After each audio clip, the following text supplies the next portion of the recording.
Hello friends. Welcome to the Marvel Fiction. How are you all? So in this video, we will see what if Captain America reincarnated in Justice League with powerful Marvel team. But before we start, if you want more amazing stuff like this, then be sure to subscribe to our channel and like this video. Also, if possible, share this video with your friends. Now without wasting any more time, let's begin the story. Two men wearing ski masks enter a drugstore. They look around for a few seconds before coming to the front of the store. One of them pulls out a gun, aiming it at the head of the man who stands behind the cash register. The individual tries his best not to show fear, but it is possible he may not survive this encounter. But hearing of situations as the one which presents him, cooperating is probably the best thing to do. "All right, old man, you know what the hell we want. Fill this bag up," one of the thugs yells. He throws a brown bag onto the table. Being frightened, the guy behind the cash register opens the safe. He fills the bag with money. One of the criminals grabs the bag, and the two quickly exit. Running across the street, they get into a car. The one who gets into the driver's seat starts up the vehicle, driving off as fast as they can. "Ah, would you look at all this money? The boss will be proud with us." The guy in the passenger seat yells, excited for what they've accomplished. The man driving just smiles, not saying anything. Hearing a thump on top of the car, both men's eyes widen at the sound. The guy in the passenger seat rolls down his window, with a gun in hand. Instantly, he is pulled out of the window. He is surprised to see the hero in tights. "I hope you fellas are planning on returning that money. Come on now, you should have known your friendly neighborhood Spider-Man would show up," Spidey says in a cheerful tone. He webs the thief to the top of the car. Spider-Man gets in the car, through the passenger window. "Hey, what's up? Your partner is a little webbed up right now. Why don't you pull the car over? That will make it easier for us all," Spider-Man suggests. "Spider-Man!" the guy yells, pulling a gun from his pocket. Spidey kicks the gun out of his hand, webbing the criminal to his seat. Spider-Man moves over and steps on the brakes. He then removes the keys, stopping the car. Minutes pass, with the police arriving to find the two men webbed upside down on a light post. Spider-Man swings on his web through New York City, in his blue and red tights. He comes to a stop, at the top of a skyscraper. He digs in his suit to pull out a cell phone, and dials a number. It rings for a bit before someone answers. "Hey Tony, it's me, Peter. What is it you wanted to tell me?" Spider-Man asks. On the other line, Spidey can hear the loud noises of machines. "Hey Tony, are you still there?" Spider-Man asks. A few seconds pass. "Oh hey Peter, you should turn to Channel 2. The worldwide voting for the greatest hero is almost done. They're just waiting on the votes from Beijing and Wyoming," Tony Stark tells. Spider-Man pauses for a second. "You called me for this? I thought it was something important. Why did you call me about this?" Spidey asks, confused. "They just announced that the winner will be the poster boy for a new worldwide security system. I'm just letting you know you made 4th place," Tony Stark tells. Spider-Man heart rate speeds up. "Are you serious? Is there an official 3rd place yet? Who are the 3 ahead of me?" Spidey asks. "The Beauty, Wonder Woman, Superman, and Captain America are the 3 ahead. It's going to be close. It's on a few channels," Tony replies. Spider-Man looks down at the city, to see 2 men beating on one guy. "Hey, thanks for the update Tony, but I really have to go," Spidey says in a hurry. The two hang up. City miles away, a woman walks in a dark alley holding her belongings close to her side. The moonlight is about the only reason she is able to see in this dark part of the city.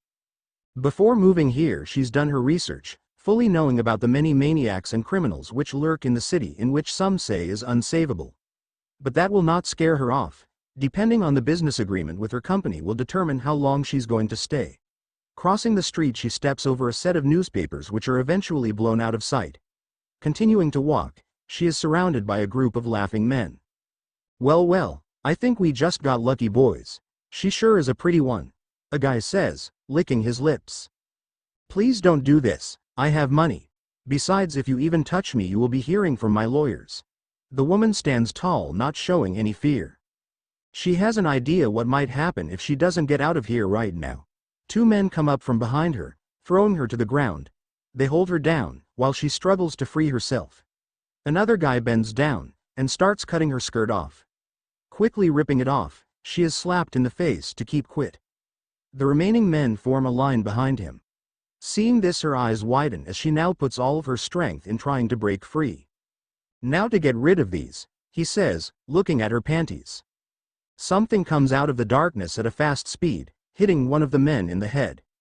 The guy falls to the ground with everyone else looking around, taking their attention off the woman.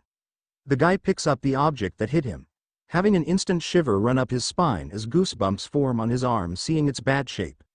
All men step away from the woman, pulling out their pocket knives and daggers, looking in all directions. Just as he has done so many times before, he glides down, taking out his first victim. The Batman. A guy yells, pulling out a gun.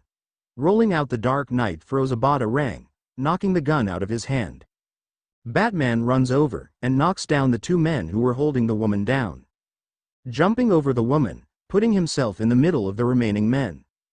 They all try and attack him at the same time. The blades on Batman's gauntlets slice into the face of a guy, who falls to the ground, blood shooting from his face. A guy stabs a knife into Batman's side. The Dark Knight yells out in pain, but sucks it up, knowing he has felt much worse. He quickly removes the knife. With the passing of seconds, he eliminates the group of thugs. The woman, still with tears in her eyes, runs up to Batman, pulling him in for a hug. "Oh, thank you, I just moved to Gotham. I guess the legend of the Batman is true," the woman says, crying into his chest, body armor. "It will be okay now, the police are on their way," Batman replies, trying to comfort her. Standing in place for a few moments longer, he does nothing, just letting her get rid of any and all tears she may have. Slowly freeing himself from her grasp, he walks over, cuffing all criminals, making sure none will escape before the police can arrive. After doing so, he turns back to the woman, questioning her on why she was attacked. Explaining that she just moved to the city gives him the conclusion she was attacked at random. Waiting it out, the police force soon arrive to the certain area. "Hello, Commissioner, make sure she gets home," Batman says, pulling out his grapple gun. Pulling himself to the rooftops, he travels to higher ground where he can patrol the city more. The rally. The men are arrested and taken away while the woman answers questions which are asked by the Gotham police force. Leaving the scene, jumping from rooftop to rooftop. This has always been a good way to warm himself up for any action he'll get himself into in close combat. While doing this, the communications piece in his ear buzzes. Before answering, he grapples up onto a dragon statue before answering. "Hello, Master Bruce. I'm calling to let you know that Ms. Kayla has called for you 3 times. She seems to be worried about you after your sudden breakup," Alfred tells. Batman just stands there for a little bit, looking down at the dark city. Shaking his head at the sight of a drunk driver just agitates him. Some may wonder how he knows, but the way the vehicle drifts all but confirms this. "If she calls again, tell her I'm away on business," Batman finally replies. "Okay, sir, will do," Alfred replies. "I'm getting someone on the other line, speak with you later," Batman says, switching over. "Hello, Batman, you need to get to Metropolis now. The Justice League needs you," a female voice yells. "Wait, Metropolis? What is so serious that they need his help? Shouldn't the Man of Steel be more than enough? Aside from that, Gotham seems to have a few extra troublemakers out tonight."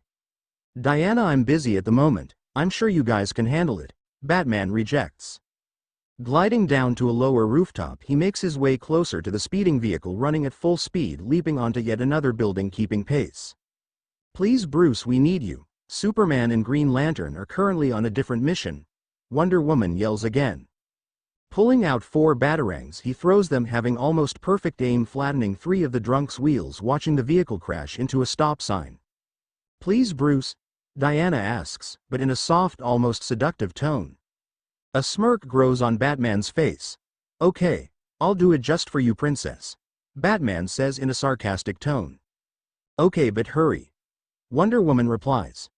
Batman ends the transition, pulling a device out of his utility belt, pressing in his coordinates. Waiting over a few minutes, the Batplane arrives 20 feet above his position. Worlds away, the champion of Mortal Kombat himself stands in the middle of a ring with Kung Lao opposite to him, staring down one another. "Ready, begin," someone yells. Liu Kang shoots a fire blast at Kung Lao, which hits him in the chest. The blast's force knocks Kung Lao to the ground, The Shalian fighter is quick to get back on his feet. Liu Kang jumps into the air to kick Kung Lao, but his kick is grabbed. Kung Lao throws Liu Kang to the other side of the ring. He lands on his back, but Liu quickly flips back up. Kung Lao runs over and begins fighting Liu. The two throw kicks and punches on each other. Time. That will be enough. Another voice says, Lord Raiden. Liu Kang says with a bow. Kung Lao also bows down. It's good to see the two of you training hard, as the tournament is in 2 days, Raiden says. Yes, of course, I know the two of us will be ready. As you know, the Mortal Kombat tournament is not to be taken lightly, Kung Lao adds. Good, I will see the two of you later, Raiden says. The Thunder God is quick to disappear in a blinding flash of electricity. Liu Kang heads inside to a workout area, to lift weights. Kung Lao also heads inside, but to take a shower. In a mountain to the west, a table sits out in the open, with target boards facing up on it. A ninja wearing the colors black and yellow practices by throwing shurikens at the boards. After practicing that for a while, Scorpion continues his training with a series of 100 push-ups and sit-ups. Populated city miles away, a man wearing sunglasses sits in a coffee diner watching TV. A door to the diner opens, and it seems to get his attention. Hello Johnny Cage, it is finally nice to meet you. I'm the director of the upcoming film you will be taking part in. By the way, I'm Richie Edwards. The director explains. He sits down next to Cage, who takes another sip of his coffee. The guy wears bright colors which somewhat distracts Cage, but he tries to stay focused on the business which needs to be discussed. It's good to finally meet you as well, so when will filming start? Johnny asks. Richie looks down at his watch. Filming will start in the next few weeks. I'm sorry I came in so late, but I have a meeting to get to. But please, take my card. Richie hands Johnny one of his business cards. Richie gets up from the table and exits. Honestly, he wonders why Johnny gets up to leave, but a familiar blonde enters. She turns and walks over to Cage. Hey Sonya, what brings you here? You look very beautiful today. You don't usually wear that much makeup, Johnny asks. Sonya blushes for a second. Thanks Johnny, I'm here because I heard you were meeting someone. So I thought I'd stop by just to say hi, Sonya says. I'm assuming you are ready for the Mortal Kombat tournament that is in a few days? Johnny asks. Yes I am. It was nice talking with you, but I better not keep my date waiting, Sonya says. She looks at Johnny's face as his smile is quickly taken off. She giggles a bit from his reaction. She walks for the exit. With who? Johnny asks. Sonya turns around and smiles. None of your business, she replies. Sonya takes this opportunity to exit, not long after Johnny takes off as well. Inside a cave miles away, Shang Tsung enters the cave well on guard. He can see a torch giving off light ahead, so he follows it. When he finally reaches the lit-up area, he recognizes the person. What are you doing here, Shao Kahn? Shang Tsung yells out. The question is why you are here. I was invited, Shao Kahn replies. So was I. But since you are here, I will have the pleasure of killing you, Shang Tsung says, pulling out a knife. Shao Kahn just stands in place, not saying a thing. I'm glad to see the two of you could make it. Now let's get down to business. A female voice speaks. Shang Tsung and Shao Kahn are looking around to see where the voice came from. She steps out of a dark corner to reveal herself. Both Shang Tsung and Kahn's eyes widen at her appearance. She appears with long blonde hair, dark green eyes, and breasts almost the size of Power Girl. Looking at her overall shape, the two are amazed. What's wrong, boys? A cat catch your tongue? She asks. She wears black boots and a gray and white suit. Are the two of you ready to discuss my offer? She asks. Shao Kahn clears his throat. Yes, of course, let's hear it, Shao Kahn replies. Okay, good. I will give you a visual while I explain what I want, she says. What is your name? Shang Tsung asks.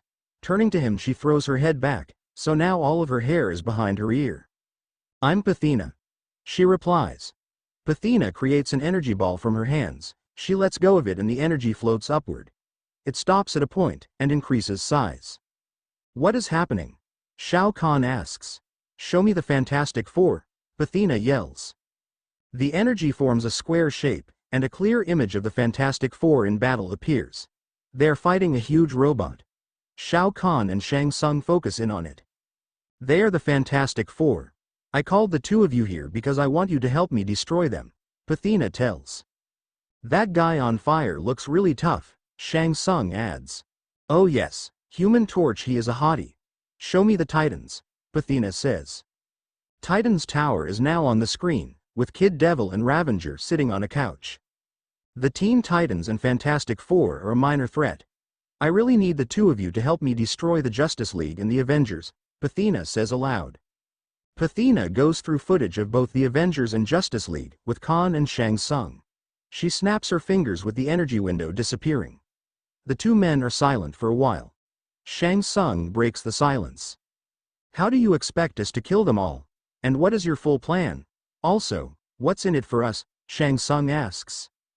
Pathina tells them her plan to take over the planet, once the heroes are destroyed. With them all out of the picture, there will be nothing to stop her from ruling over everything. Also, don't worry about heroes like Daredevil or Wildcat, they haven't got any powers. I just want the super-powered heroes gone. If the two of you help me pull this off, I have the power to make you the leaders of this world, Pathina says with a smile. Both Shang Tsung and Shao Kahn smile. Both shake hands with the woman, forming an alliance. She explains to the two why she chose them, and her ability to teleport to different dimensions. Just to put you both on full alert, you need to be most careful of these so-called heroes. Pathina throws the pic to Khan. In the image are Captain America, Superman, Ms. Marvel, Wonder Woman, Green Lantern, Spider-Man, The Flash, Power Girl, Hulk, Thor and Captain Marvel. Both men look at the image. Pathina, why don't we all go back to my place to discuss the plan? Khan asks. She finishes putting on her pink lipstick. She licks her lips and turns to face the two. Good idea, plus it is a bit dark in here, Pathina replies. The three exit the cave. Shaolin Temple Kung Lao gets out of the shower and dries off. Liu Kang still trains in the workout room. Liu punches hard and fast on the boxing bag. Worlds away, two men exit a liquor store. On their way out, another guy accidentally bumps into one of them.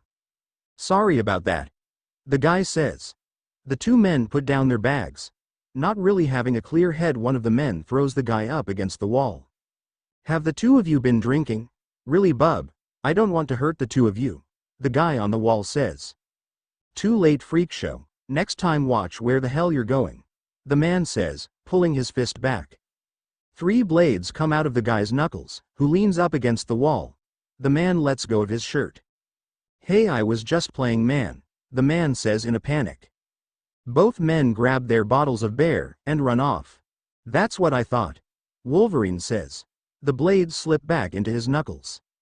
Back in Gotham City, Batman returns to the cave, hopping out of the Batplane, making his way down the stairs. He stretches out his neck, still feeling pain from the blow he received from the giant squid which tossed him into the side of an ice cream truck. Not only that, but his lower left rib aches from the punishing blows he took from the android. But hey, this is a normal day of life for the Batman. This is what he lives for. Hey Bruce, how was patrol? A voice asks. Lifting the cowl off his head, he continues forward toward the main area of the cave. It was fine. What are you still doing up, Tim? It's like 4:30 in the morning, Batman asks. Tim turns around to face Batman. I'm doing some research on this mob boss. I think I might know where he will strike next. And when he does, Robin will be there to take him down, Tim answers. I see, but I think it is time we both call it a night, Batman adds. Walking past Tim, he enters into the dressing area where he undresses. Taking off his upper uniform, he bends over a bit, putting his head into a sink, running the water over his face. This sure has been one long night, but he doesn't mind, he prefers it that way. Fully undressing, he takes a quick shower. When done, he steps into a white robe made of smooth polyester. Exiting out of the back room, he travels up to the manor with Tim by his side. The sun rises over the city of Metropolis, reflecting off the various glass windows throughout the city of the tallest buildings and skyscrapers. It may not be the city that never sleeps, but it possesses arguably the greatest protector in all of the globe. The crime rate has been steady for the past few weeks. In fact, most trouble lurks elsewhere. Of course, there are a few crimes here and there, but nothing too serious. Opening his eyes, the Kryptonian yawns, picking up the TV remote, turning it on. Breaking news: 2 nuclear missiles have been launched to 2 different locations in the world, a newswoman tells. Just as in the past, no time can be wasted with the window of his apartment flying open with him gone in seconds. Inside the White House, "Mr. President, what do you want us to do?" a guy asks with a little panic. Many officials as well as the president look down at the radar. "Good God! One of the missiles is heading this way," an official yells. "We have no chance of retreating. We must try and shoot it down. It will reach here in less than a minute and a half," the president tells. "Someone get a hold of Iron Man right now," another official yells. The officials look at the radar again to see that another missile is heading to China and the last to Europe. 2 unidentified objects appear on radar. One is heading toward the missile heading for China, and the other to Europe. What in the world? Who could be behind this? Fear can be felt between all the men within the room. What will happen once this gets out to the public? "Mr. President, we got in contact with Iron Man. He is headed to stop China, and his buddy War Machine is headed to stop the other one. They don't know there is a 3rd nuclear missile headed our way. Should I let him know?" the guy asks. "It doesn't matter if you do or not, they won't make it here in time," the president replies. "Hey everyone, get over here to the radar. A 3rd unidentified object is closing in fast on the missile headed this way," an official yells. All men in the room gather around the radar. The missile that was headed for the White House is now heading up into space. Everyone in the room jump up cheering, feeling so much emotion. Some even with tears in their eyes. One of the men turns on a nearby TV. The crisis is now over, thanks to Iron Man, War Machine, and Superman. They have diverted the weapons to safe locations, the newswoman tells. The officials in the room chant Superman's name. Outside of Earth, Superman flies the missile into space and pushes it forward with much force. Looking around, he spots Iron Man and War Machine, getting rid of the other missiles. Flying over to the 2, he quickly gets their attention. Boy, it never seems to get old being up here. The beauty of space has always been something that comforts him looking down on the Earth. But things have changed within the past few months with the merging of the 2 Earths. "Superman, what brings you up here?" Iron Man asks. "Let's get back into Earth's atmosphere, and we can chat there," Superman replies. War Machine and Iron Man follow Superman, who leads them back into the planet. Honestly, he has always wondered what it would be like to fly away through the Milky Way in space without a worry in the world. Maybe someday there will be world peace, but it won't be today nor tomorrow. Flying down over the city that never sleeps, the 3 come to a stop on one of the more taller buildings. New York City is always on the move, just as it is now, with the many trains and vehicles moving about, with most going to work and others to whatever else. I was up there as well, shortly after the first 2 missiles were launched. A 3rd missile was fired off, heading toward the White House, Superman tells. "How could we have missed one? That would have cost many lives." Iron Man kicks at the ground. "Don't beat yourself up over it. Things turned out just fine. Lucky the 3 of us were there," Superman says. "I have an idea where the missiles were fired from. War Machine, I want you to head back to the White House and let them know we will have everything figured out," Iron Man says. "All right, Tony. See you later." War Machine rockets off at a high speed. Both look up to see War Machine blast out of sight. What just happened will probably have a lot of people panicking, pointing fingers, but not these 2. It's men and women like them which excel in these situations. Discussing with each other, they're interrupted by a certain individual who swings up seemingly out of nowhere, landing next to Cal. "Hey guys, good work getting rid of the missiles. Good to finally meet you, Superman," Spider-Man says. Both Superman and Iron Man look at Spidey. Him showing up at this time is definitely random, but maybe he can help. "Hey, come to think of it, this is the first time the 2 of you have met," Spider-Man says. "How did you know that we were up here?" Iron Man asks. "I was just swinging around, and happened to see War Machine flying off. So have you guys got an idea where the missiles were fired from?" Spidey asks. "Yes, I think I have the exact place. Superman and I are going to check it out," Iron Man says, getting ready to fly off. "Hey, wait a sec. I want to go with you guys. You never know, you might need my help," Spidey says, crossing his arms. Iron Man turns to look at the wall crawler, but before he can speak, someone else does. You can come, but be on guard when we get there, Superman tells. Of course, after all I'm Spider-Man, Spidey says. Superman just smiles at the reply. The Man of Steel picks up Spider-Man. You lead the way, Mr. Stark, Superman says. Iron Man blasts off into the air. Superman follows him with much speed. Hopefully they aren't in for a surprise when arriving. Worlds away, Shao Kahn enters a palace. Hello, Prince Guro. I have much to tell you. This Earth realm will finally be ours. Guro sits listening to Shao Kahn tell him about Athena and her plan. The prince sits there for a moment, before speaking. The biggest question is, can this woman be trusted? That's all they need right now, is to be backstabbed. Can this woman be trusted? Where are she and Shang Tsung now? Guro asks, standing up from his chair. The two of them are completing step 1 of the plan. Not even Liu Kang himself will be able to stop us, Shao Kahn says. Guro shows a face of disbelief. Some woman comes out of nowhere saying she will eliminate all their enemies. Now that is funny. But for what is the question? You seem to have doubts. Don't worry, my friend. It will all be clear to you soon. She has an army of alien fighters which can morph shape and appearance, Shao Kahn explains. Guro sits back down. Can we trust this girl? Guro asks again. Yes, we can. After all, she came to us for help, Kahn tells. With those words, Shao Kahn exits the room. Lin Kuei.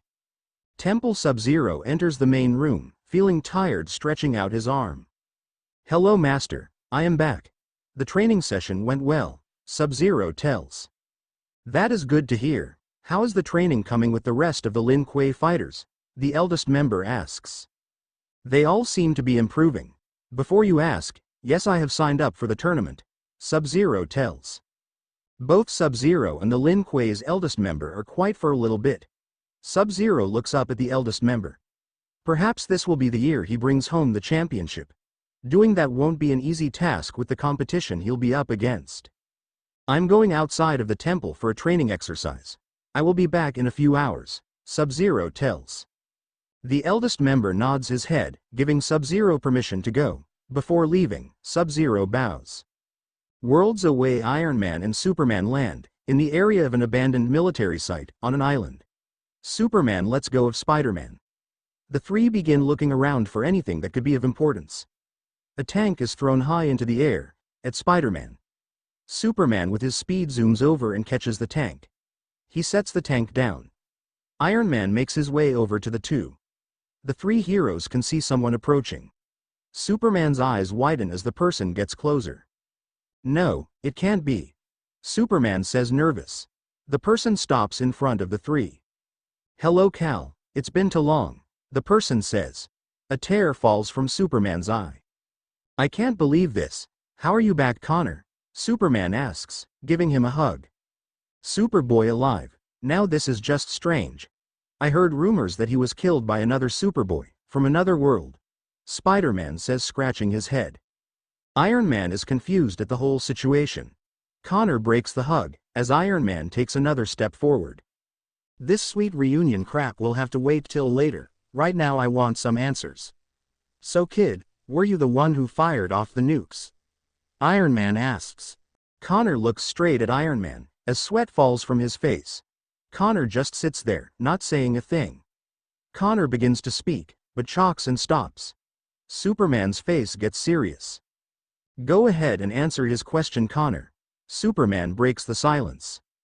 Connor is still silent, looking down at the ground. Well, let's hear it. Cough it up, pal, Spidey adds. Connor finally looks up from the ground. No, it wasn't me. It's the guys that have my soul captive. You guys must go to the Mortal Kombat tournament and win. That is the only way my soul will be free, Connor tells. Iron Man, Superman, and Spider-Man show faces of disbelief. Spider-Man almost laughs. Connor yells out, saying it is the truth. The three men get serious again. Please, Father, you have to believe me. Be here tomorrow night, around 6 or 7, a portal to the world will be opened. And make sure to bring a few of the others. There are 10 spots still open, so do choose wisely, Connor tells. Iron Man grabs Connor by his shirt, pulling his fist back to punch him.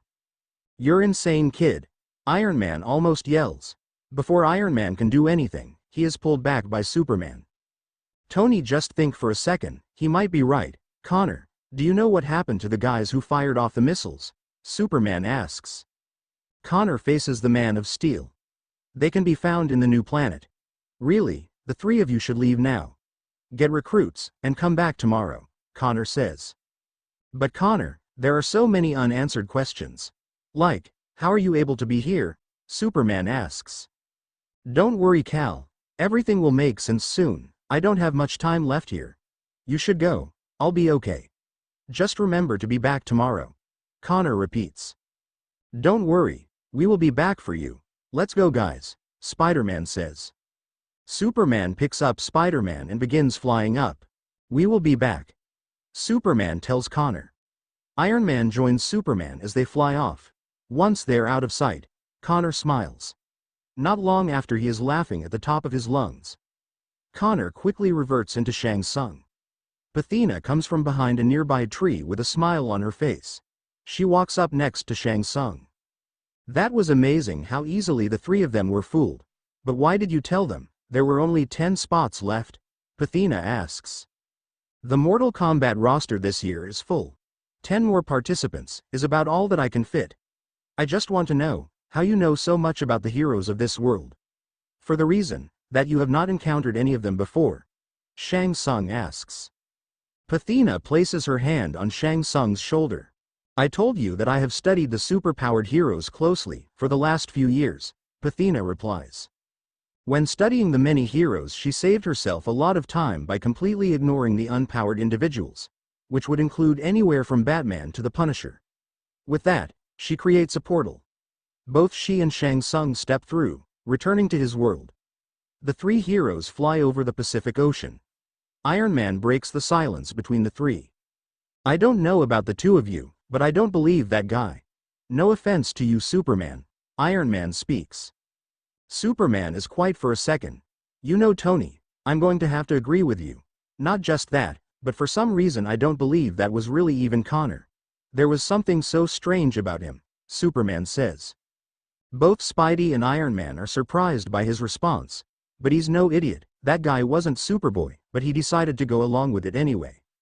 So maybe the guy seems a bit shady, but that doesn't mean he isn't Superboy, or isn't telling the truth. I say we should still check this out. He said something about a tournament. Hey Supes, you most definitely need to alert your bud Batman about this. He's like one of the best fighters/tacticians around. Tony and I will talk with a few of the Avengers, Spider-Man adds.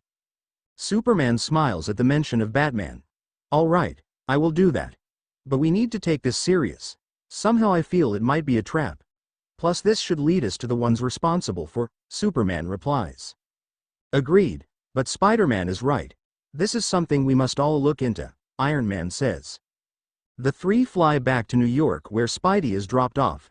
Supes informs them he will be returning to Metropolis for a little while, to do a few things. Worlds away, Sub-Zero runs through a forest, jumping over a few logs, scaring the many animals around. Sub-Zero comes to a stop when three men stand in the way of his path. The Lin Kuei warrior turns around to see three more guys behind him.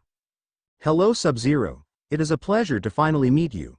I'll cut right to the chase. Our boss wants you dead. So that is what we have come here to do, a guy says. Who are you guys? Sub-Zero asks. We are assassins, another guy answers. The 6 men with black masks covering their faces run at Sub-Zero. One guy knees Sub-Zero in his rib, as another guy punches him in the face. Sub-Zero falls to the ground. He gets up quick, not showing any weakness. He can feel the pain in his side. Another guy throws a punch at him, but he grabs it. He twists the guy's arm and kicks him into the air. The assassin lands in swamp water. Sub-Zero freezes another assassin. He then kicks his body in half.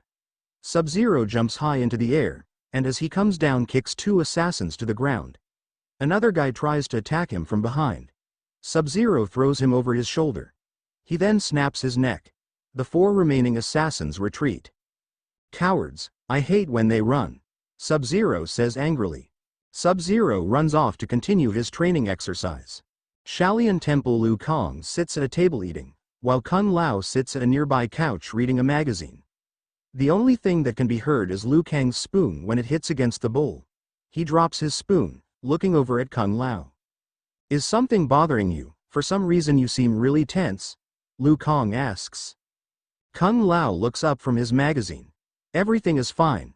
I'm just doing something that can occupy my time, Kung Lao answers. His attention is again turned back to the magazine. Is that a way of getting the tournament off of your mind? Liu Kang asks. Kung Lao looks up from the article again, but this time annoyed. Why don't you just eat and shut up? To answer your question, I wasn't even thinking about the tourney, Kung Lao replies. Liu Kang picks up his spoon and continues to eat. Soon after Liu Kang finishes eating, and tosses his spoon and plate, he then exits the room. Portal opens next to Khan. Shao Kahn looks up from his chair to see Shang Tsung alongside Pathina enter the room from a portal. So how did everything go? Will they be attending the tournament? Khan asks. Yes, but only 10 of them. I'm just hoping the ones we actually need out of the way are the heroes to show up. I have a backup plan for those of them who do not show, Pathina tells. I am more than confident that they will all die in the tournament, but say they do succeed. What will we do then? Shao Kahn asks. Don't worry. I have a backup plan for that as well, Pathina says, smiling. Shang Tsung picks up an apple and starts eating it. You talk as if we should be worried about these meta-humans. Who we should have our focus on is Liu Kang and his group, Shang Tsung says. Pathina laughs at Shang Tsung's suggestion. Are you serious, the champion of Mortal Kombat? You have got to be joking. I still can't believe either of you were defeated by that low-class fighter, Pathina says. Both Shang Tsung and Khan are surprised. You must not know much about him. Your ignorance will be your downfall. Liu Kang is not to be taken lightly, Shao Kahn says, standing up. Pathina walks up close to Khan. He can feel her breath against his lips. When I am done with your little Liu Kang, he will be nothing but dust. Same goes for the rest of your Earthrealm heroes, Pathina says. She then walks from Shao Kahn and takes a seat in a nearby chair. She puts one of her legs over the other and crosses her arms. I'm hungry. Do you guys have anything good to eat? Pathina asks. Khan looks at her. I will have something made for you. Later you will have the chance of meeting Prince Guro, Khan tells. Worlds away, a few hours have passed. A number of Avenger members appear at a military site, standing before Tony Stark. Tony fixes his tie before he begins. I called a few of you here today, to help me get behind who launched the missiles earlier today. It turns out the guys who did it, are now on another planet. But they launched the missile from our planet, Tony tells. Whispers can be heard through the crowd, with disbelief. I know all of this can be a little hard to believe, but I need 2 more participants to go to this world to find them. Spider-Man, myself, and I spoke with Cap, who will be going. Did I mention 5 of the Justice League members will be joining us? Tony asks.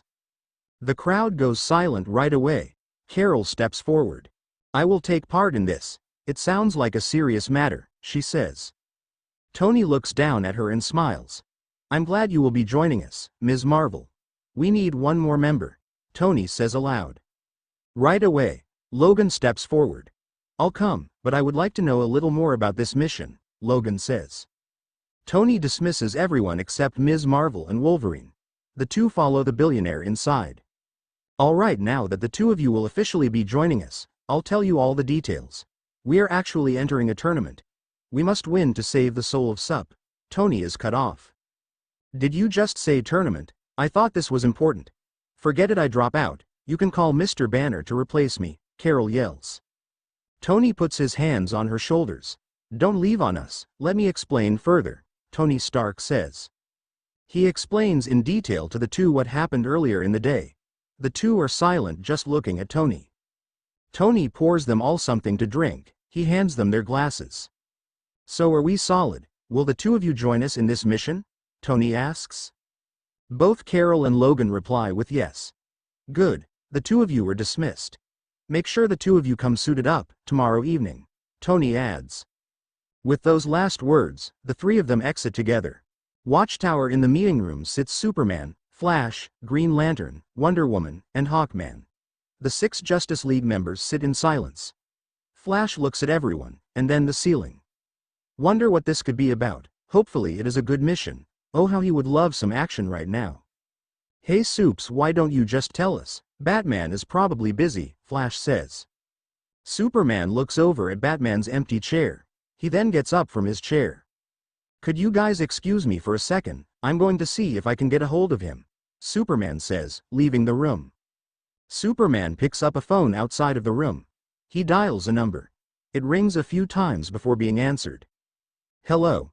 Who is this? A voice asks. It's Superman. Is Bruce around, Tim? Superman asks. Tim sits in the Batcave, suited up. Bruce is at a meeting, but I will give you his cell, Robin replies. Robin gives Superman the number, which he dials right away. He gets an answer quickly. Hey Bruce, it's Cal. I need you at the watchtower. It's very important, Superman tells. I'm in the middle of a meeting right now. Why not just tell me what is going on? Bruce asks. Superman quickly explains to Bruce the events which happened earlier, which include the details of Connor and the tournament. His eyes widen a bit at what he is hearing. What in the world could all this mean? He feels as though he is in some action film hearing this news. It takes him some moments to take it all in. This sounds like a problem. I should be out of this meeting soon. I will most definitely attend this event. I'll then figure out what is really going on, Bruce says. The two say their goodbyes and hang up. Superman re-enters the meeting room, taking a seat back in his spot relieved. If anything they're gonna need Batman, there is no telling what they could be up against. If there is a puzzle to be solved, he's the man. Were you able to get in contact with him? Wonder Woman asks. Superman looks over at her. Yes, I was, and he has agreed to be part of this next mission, Superman replies. Superman clears his throat and tells the members in the room about what happened on the island earlier. Everyone's hearts speed up with the mention of Connor Kent. He finishes up in the next 10 minutes. Batman and I will be traveling to this world. I need 3 of you to join us, Superman says. Flash is quick to raise his hand. I'm definitely in, Flash says in excited. Green Lantern, Wonder Woman, and Hawkman look at each other. After a few seconds, Wonder Woman and Green Lantern volunteer. Superman gets up from his chair again. All right, good. Tomorrow night we meet here. I will then lead you all to the island, Superman says. He gets up from his chair and exits. Everyone in the meeting room is silent. Looking around, Flash taps a finger over the tabletop waiting. Wonder what's up. Superman is acting a bit strange. And what's with him leaving the room so much? He thought this was supposed to be a meeting. Hey guys, do you find it strange that Superman wanted to let Bats know about the mission before us all? I mean, come on. Black Canary should have at least been informed, Flash complains. He looks over at Hal, the Green Lantern, who smiles for whatever reason. Narrowing his eyes, Flash notices this, crossing his arms. What's so funny? Are you smiling because you agree? Flash asks. If you want to know so much, why not ask him? Green Lantern suggests. No, it's not really a big deal. I was just curious. Flash replies, curious if they were given all the information. Superman re-enters the room with Black Canary. The two take a seat, with the official meeting beginning. Back on Earth a day later, hours have passed. Logan walks side by side with Rogue, down a street enjoying the fresh air. Sometimes it is nice to get out when it's not related to fighting against evil. I have one question for you, Logan. In the training room today, you seem to be putting more effort in than you usually do. Are you expecting something big to happen? Rogue asks. Logan doesn't look at her, but continues to walk with his head down. Putting his hands in his pockets, he looks up at the sun, which begins to set over the mountaintops. It's nothing for you to worry about, just myself and a few others. We are going after someone that is in a different world. I'm still a bit confused. Iron Man really didn't explain in detail, Logan tells.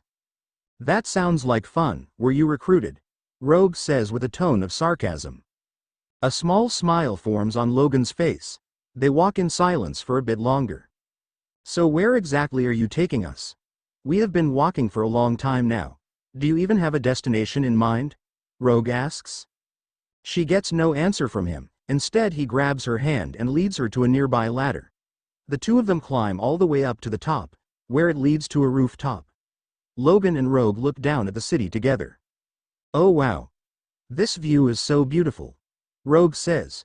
Yes, I know. That is why I brought you here. I wanted you to see this. I come here to think about things sometimes, Logan replies. Rogue turns to look at Logan. The soft wind blows his hair back a bit. She moves closer to him, resting her head on his shoulder. His heart rate speeds up, from her sudden move. I don't know why you chose to bring me here, but I'm glad that you did, Rogue says. The two look down at the city, as the sun sets. A few hours pass and it is now dark. A group of ninjas break into a museum. They enter the security room and knock out the guards. One of the ninjas shuts off all the surveillance that is throughout the museum. With that done, the ninjas begin their search for a few objects. The ninjas come across many fossils and many paintings. So why exactly does the boss want us to take these objects? I don't see what is so beneficial about the 4 ancient swords, and the ancient gold armor. One of the assassins asks. Another ninja turns to him. I'm not really sure if he has a reason for this, but as long as we do what he says, we will get paid, a ninja tells. The ninjas split into 2 groups. One group comes across the swords. They put the swords into a long metal box they carry. The other group of ninja blows down a few doors to get to the golden armor. Wow, would you look at that? I wonder how much it weighs, one guy asks. I have no idea, but let's take it and get out of this place.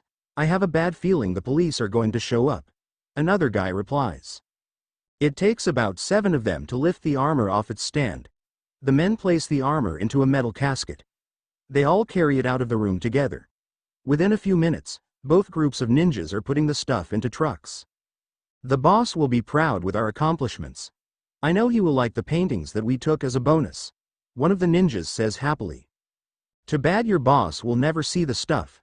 I suggest you all return what you have taken. A voice from the shadows can be heard. The ninjas stop loading the stuff into the trucks, and are looking to see where the voice came from. Hey guys, do you think it is the Batman? A ninja asks with wide eyes. It can't be him, we're not in Gotham, another ninja says. A man jumps from out of the shadows. You thugs should know that Bloodhaven has its own hero. That's right, me, the person says. Who in the hell are you? One ninja asks. You freaks must be new to this city. I'm Nightwing, he introduces himself.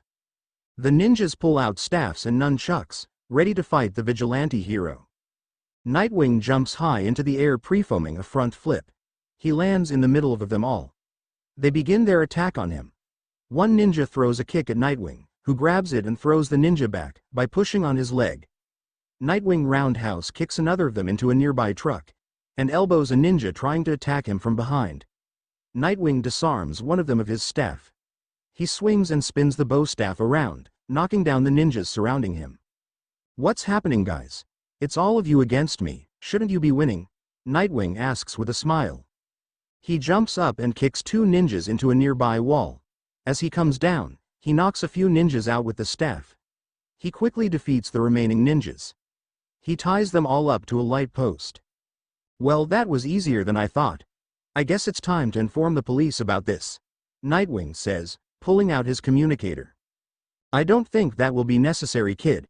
You and I have a party to attend, someone nearby says. Nightwing looks up on top of one of the trucks to see a person standing, looking down at him. No way. What are you doing here, Deathstroke?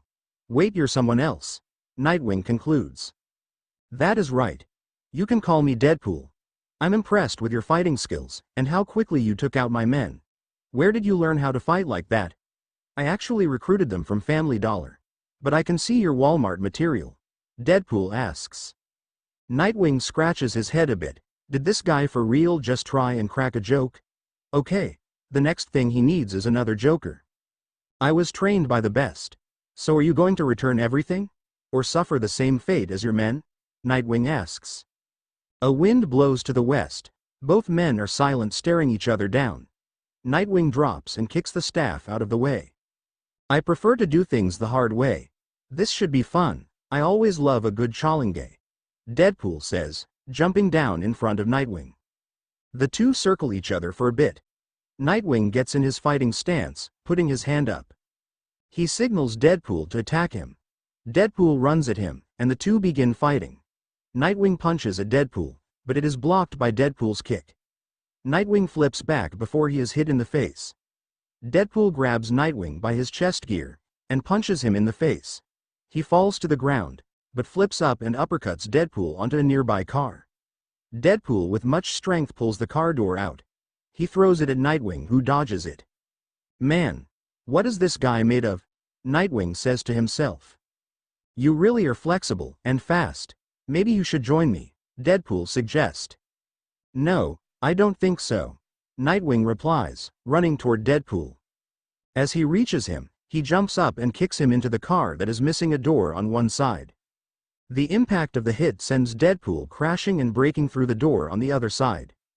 Deadpool is quick to get up, but feels dizzy. Nightwing jumps over the car to throw a punch at Deadpool, who grabs it. He takes this opportunity to slam his knee into Nightwing's stomach. Nightwing yells out in pain as blood comes out of his mouth. Deadpool throws Nightwing high into the air. He jumps up and kicks him into the fountain, in front of the museum. Nightwing is slow to get up, as he spits blood. He gets out of the fountain and runs at Deadpool. So he hasn't given up. I'm impressed, Deadpool says to himself. As Nightwing gets closer to Deadpool, he jumps over him, grabbing his shoulders at the same time. He slams him into the ground. Nightwing steps back from Deadpool, but notices no movement from him. He turns around and pulls out his communicator to contact the police. A smile appears on Deadpool's face, under his mask. He picks up a nearby staff and gets up slowly, being silent. He whacks Nightwing across the back of his head. The hero falls unconscious. Deadpool throws the staff to the ground. Rule number 1. Never turn your back to an enemy, Deadpool says, laughing. He walks over and cuts his ninjas loose. Deadpool has the ninjas put the remaining stuff in the trucks. Before they leave, Deadpool looks down at Nightwing. I'm pretty sure we will meet again, Deadpool says. With that, they all get in the vehicles and drive off. Nightwing's eyes open to see them turn the corner. He gets up slowly, putting his hand on his head. I should have known he was tricking me. They better hope our paths don't cross again, Nightwing says.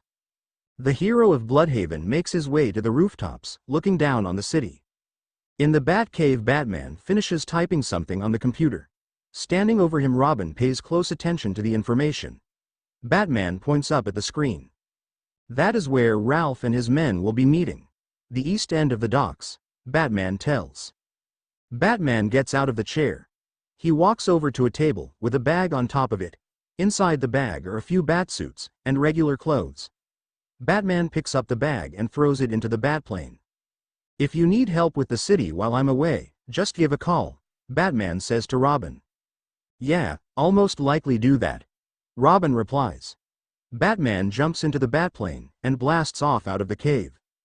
Worlds away, Liu Kang and Kung Lao work out in the training room. Both men stop to take a break. I wonder why the tournament got delayed until tomorrow. I'm starting to think Shang Tsung is up to something again, Liu Kang says. Well, aren't you the smart one? Whenever is Shang Tsung not up to something? Kung Lao replies. Liu Kang walks over to a machine and lies on his back, lifting weights. As long as we are on full alert, we should be okay, Liu Kang says. Suddenly Kung Lao is thrown into a wall. Liu Kang looks up, to see no one. Kung Lao is kicked into a nearby machine.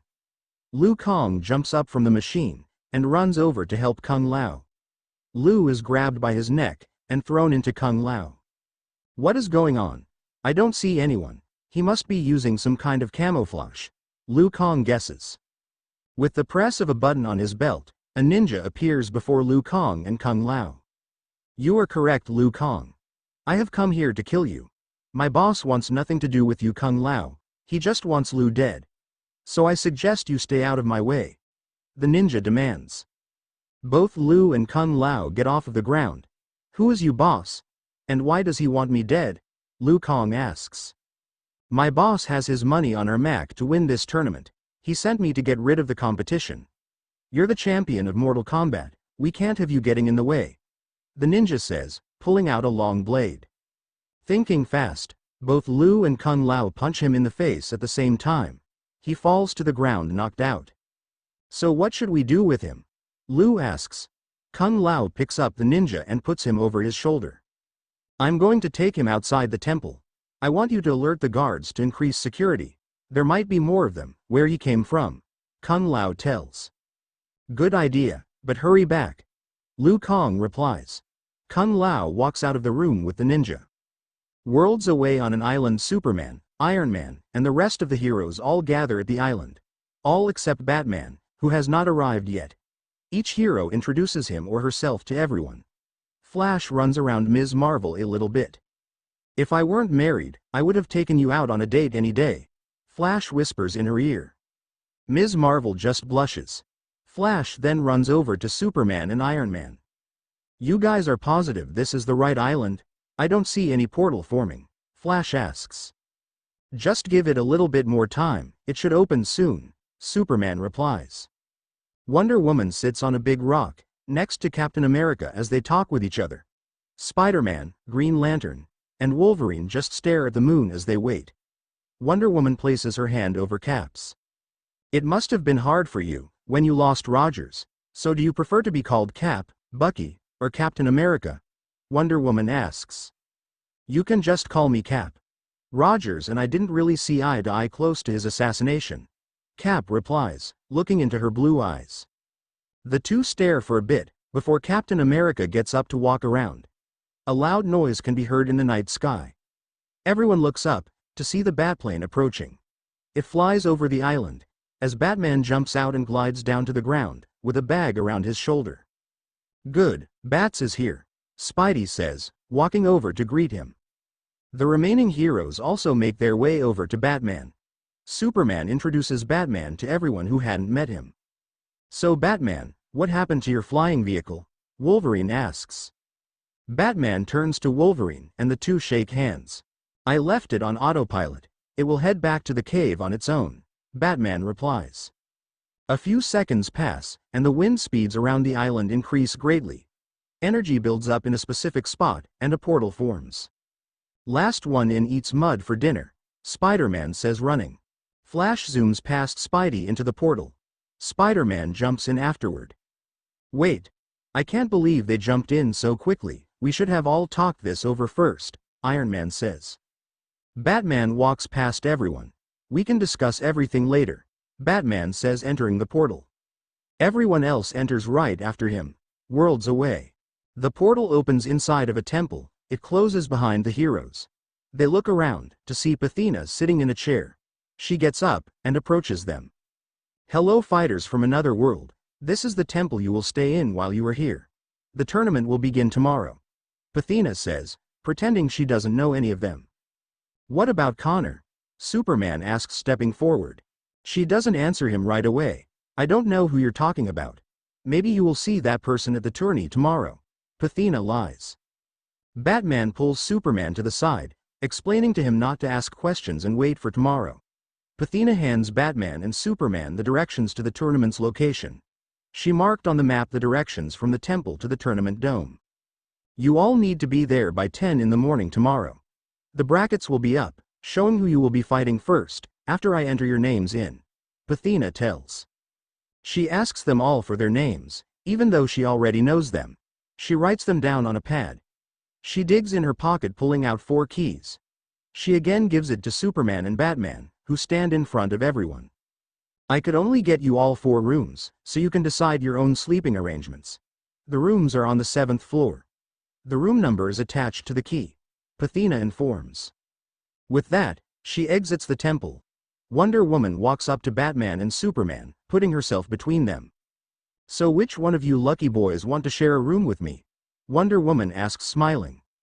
Both Superman and Batman are surprised at her words. Iron Man steps forward. We will discuss that stuff when we get upstairs, Iron Man says. Wonder Woman walks from Batman and Superman, pressing the button to get the elevator. The group travels in 2 separate elevators. The group talks it over with Spider-Man, Wolverine, and Green Lantern sharing the first room. Iron Man and Flash take the second room, with Batman and Superman taking the 3-road. Ms. Marvel, Captain America, and Wonder Woman take the last. The heroes shut the doors behind them. Miles away, Baraka is surrounded by a group of Tarkatans on a field. They run and begin fighting him. He releases the blades from his arms fast, as do the Tarkatans. Baraka jumps over a few of them, kicking them to the ground. 2 Tarkatans come up to him and begin blade fighting. Baraka slashes one of them in the chest and then trips him, making him fall to the ground. Baraka blade sparks and blasts the other fighter to the ground. The remaining Tarkatans come at him fast. His hands come up as his blades go back into his arms. That will be enough for tonight. After all, the tournament is tomorrow, Baraka says. The Tarkatans on the ground get back up. Let's head back to the palace. I sure do hope Melina is there tomorrow. I'm going to rip that woman to pieces. Nobody crosses me and gets away with it, Baraka says. It seems our biggest threat as far as participants go is Liu Kang and Kung Lao, Raiden's little boy scouts. A Tarkatan complains. Baraka turns and grabs the Tarkatan by his throat and throws him to the ground. I don't like when anyone thinks negatively. I will destroy Liu Kang. I've waited for a while. It's time for a new champion, Baraka yells. The Tarkatan picks himself up as the group continues to walk. They reach their destination quickly. Entering the castle, they spot Pathina sitting across from Shang Tsung and Khan talking. Who the hell is she, and why are you sitting in my chair? Baraka asks, yelling. Pathina looks up at the angered Baraka and smiles. She stands up. I guess we haven't met yet. I'm Pathina. I have a really good proposition for your boss here, Pathina says. Baraka looks over at Khan. Tell me you're not serious. We don't need help from a woman, Baraka says. He looks back at Pathina. Why don't you get lost, Pathina? Your presence makes me sick, Baraka says loud. Pathina zooms over and punches Baraka into a wall. Shao Kahn gets up smiling. She has many different powers, such as super speed and strength. Give her a chance, Baraka, plus you haven't even heard our plan yet. Khan tries to explain. Baraka pulls himself out of the wall. He dusts himself off from the back. I'll give you one chance. You screw up even once and you're a dead woman. I hope we got that clear, Baraka tells. Why don't you have a seat, Baraka? This might take a while, Khan says. Baraka walks over to his chair and sits down. Pathina and Khan sit down next to Shang Tsung. The Tarkatans in the room exit.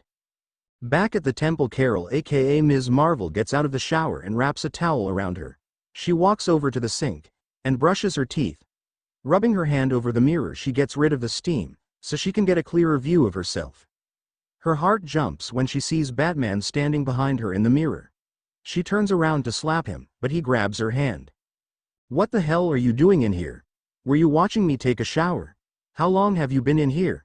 Carol asks, angered. Batman lets go of her hand. Don't worry. I got in here a little after you got out. I'm just letting you know I'm going to search around this floor, and a few others. I just want to make sure everything is safe, and this isn't some kind of ambush, Batman tells. Why are you telling me? Aren't you and Superman sharing a room? Carol asks. Yes, we are, but he is asleep. You're the only one who is up besides me. That is a good idea. By the way, I'm Carol. Who are you behind the masks? Carol asks with a smile. Batman is silent, just thinking for a few seconds. Maybe another time, Carol. You really should get some sleep, Batman replies. Batman then exits the bathroom, closing the door behind him. Carol looks down at the ground. They really should have had a bathroom in each room. Not 3 in the hallways on each floor, Carol says to herself. She thinks to herself, remembering she had locked the bathroom door. That raises one question: how did he get in? Pathina enters the castle and makes her way to the front room. She spots 2 Tarkatans playing cards at a nearby table. She makes her way over to a table where Shang Tsung sits alone thinking. She slams her fist on the table, sitting down in front of him. He looks up at her confused. What's wrong? Did something happen? Shang Tsung asks. There is no real problem. I'm just pissed that Batman and the guy in the iron suit showed up. They're pathetic and a waste of time. Their powers are the kind you can buy at a Walmart, Pathina says with much anger. Shang Tsung takes his hands out of his pockets and rests them on the table. I don't see what the big deal is. Won't the 2 of them be easily beaten? Shang Tsung asks. That is the whole point. We need to get rid of the threats. The 2 of them aren't real heroes. Plus, I barely know anything about either of them. I only focused on the super-powered ones with real abilities, Pathina says, looking down at the table. You need to stop worrying. Everything will work out just fine. I'll speak with you later. I need to arrange the fighters on the brackets now, Shang Tsung tells. He gets up from the table and walks into a back room. The next morning Bucky's eyes open, and he looks at the clock which says 8:35 a.m. He sits up in the bed and yawns. He looks over at the other bed, to see Diana and Carol still asleep. He gets out of his bed slowly, trying not to wake the two. He picks up the cap suit which lies next to the bed. He takes it with him, leaving the room in silence. He makes his way to one of the bathrooms in the hall. Inside of another room, Clark is up and getting out of bed. He walks over to the other bed where Bruce sleeps. "Hey Bruce, wake up, it's time that we get ready," he says, tapping him on the shoulder. Bruce grunts at Clark, putting his face into the pillow. "Come on Bruce, it's already after 8. We have to be there by 10 if you haven't forgotten," Clark says. Clark backs up as Bruce sits up, rubbing his eyes. "Did you have a late night or something?" Clark asks. Bruce gets out of the covers and sits on the edge of the bed. "You know I do late hours, Cal. I had to be sure this place was safe," Bruce replies. Bruce walks over to a corner where his bag lays. He bends down, opens the bag, pulling out a batsuit and utility belt. He looks over at Cal. "I'm going to take a quick shower, and when I get back you can go in," Bruce tells him. With that, Bruce puts on a pair of jeans over his boxer shorts and exits the room with his batsuit. Inside another room, the TV is on. Tony Stark gets out of bed and gets into his iron suit. Wally pulls one of his rings out and zooms into his flash suit. "Well, it looks like the two of us are ready to go. I wonder about the others. Even if Superboy isn't here, I think this tournament will be a lot of fun. I've always wanted to take on Spider-Man," Flash says. Tony smiles under his suit. Flash picks up the TV remote and changes the channel. He takes a second to look over at Iron Man. "Don't you sweat a lot in that suit? I mean, come on. The weather in this place is hot, man," Flash asks. "That is a good question. I programmed air conditioning inside of it." "That was smart. Do you also have a heater for when it is cold?" Flash asks. Tony smiles again under the iron. "Yes, I did," he replies. "I guess you have pretty much thought of everything," Flash adds. At a studio miles away, Johnny Cage enters with some papers. He walks past many camcorders that are on a set. He quickly spots the man he is looking for and makes his way that direction. "Hello, Mr. Cage, so what do you have for me?" Richie asks. Johnny hands him the papers that are in a huge envelope. The man goes through the papers for a little bit before saying anything. "Well, Johnny, it looks like everything is here. Welcome aboard. Filming will start in the next few weeks. You can talk with Ms. Chelsea over there, who will hook you up with your script," Richie tells. Johnny shakes hands with the man. Before heading that direction, she looks up from her desk and smiles at him. "You must be Johnny Cage," Chelsea says, shaking his hand. "Yes, I am. How long will it take for you to get the script for me? I have some place I really need to be," Johnny asks. She sits back, putting her legs on top of the table. "I will have it printed out for you in about 30 minutes, she replies. Johnny looks down at his watch. "How about I pick it up later, like maybe tonight? I really don't want to be late for this," Johnny asks. "That will be okay. Do you mind if I ask where you are going?" she asks. "I'm going to the Mortal Kombat tournament," Johnny replies as he begins to walk off. "I'll be routing for you," Chelsea says with a smile. Johnny exits the building to see a helicopter waiting for him. Jax and Sonya step out of the helicopter to greet him. "How did the two of you know I was here?" Johnny asks, confused. "We checked at your house first, and you weren't there. So this is the only other place you would be," Sonya says. "This guy is one of the hosts for the tournament. He is going to take us to the island," Jax says, pointing at the pilot in the helicopter. "Okay, then let's not keep him waiting," Johnny says. The three of them get into the helicopter. Not much longer and it is airborne. Another hour passes. Inside the tournament dome, Superman enters with the rest of the heroes behind him. Spider-Man eyes widen at the long lines. "Man, just how many people are going to be in this tournament? This is getting better and better by the minute. Hopefully there will be a huge crowd watching as well," Spider-Man hopes. "This must be the right place," Superman says. He turns to Batman and gives him the map. Batman folds it up and puts it in his utility belt. "I guess this line is to sign in. It will be interesting to see who out of us all will be on the same bracket," Green Lantern says. Many minutes pass, and they are now at the front of the line. A man in one of the booths hands Wolverine a pen. All you need to do is sign your name on the next available spot, the guy tells. Wolverine looks down on the paper, and writes his name by the number 326. All right, you can head in, but take a left, the guy tells him. No problem, bub. Wolverine replies. He enters the main area. He is amazed at the sight of the ring. There is no top on the dome. The sun shines bright on the ring. Wolverine looks into the audience area to hear many screams and cheers. Wow, there must be over 5,000 people in the crowd. I think I am going to enjoy this tournament, Wolverine says to himself. Logan can feel himself getting nervous, but pumped up and ready to fight. Not long after the others are registered and join Wolverine.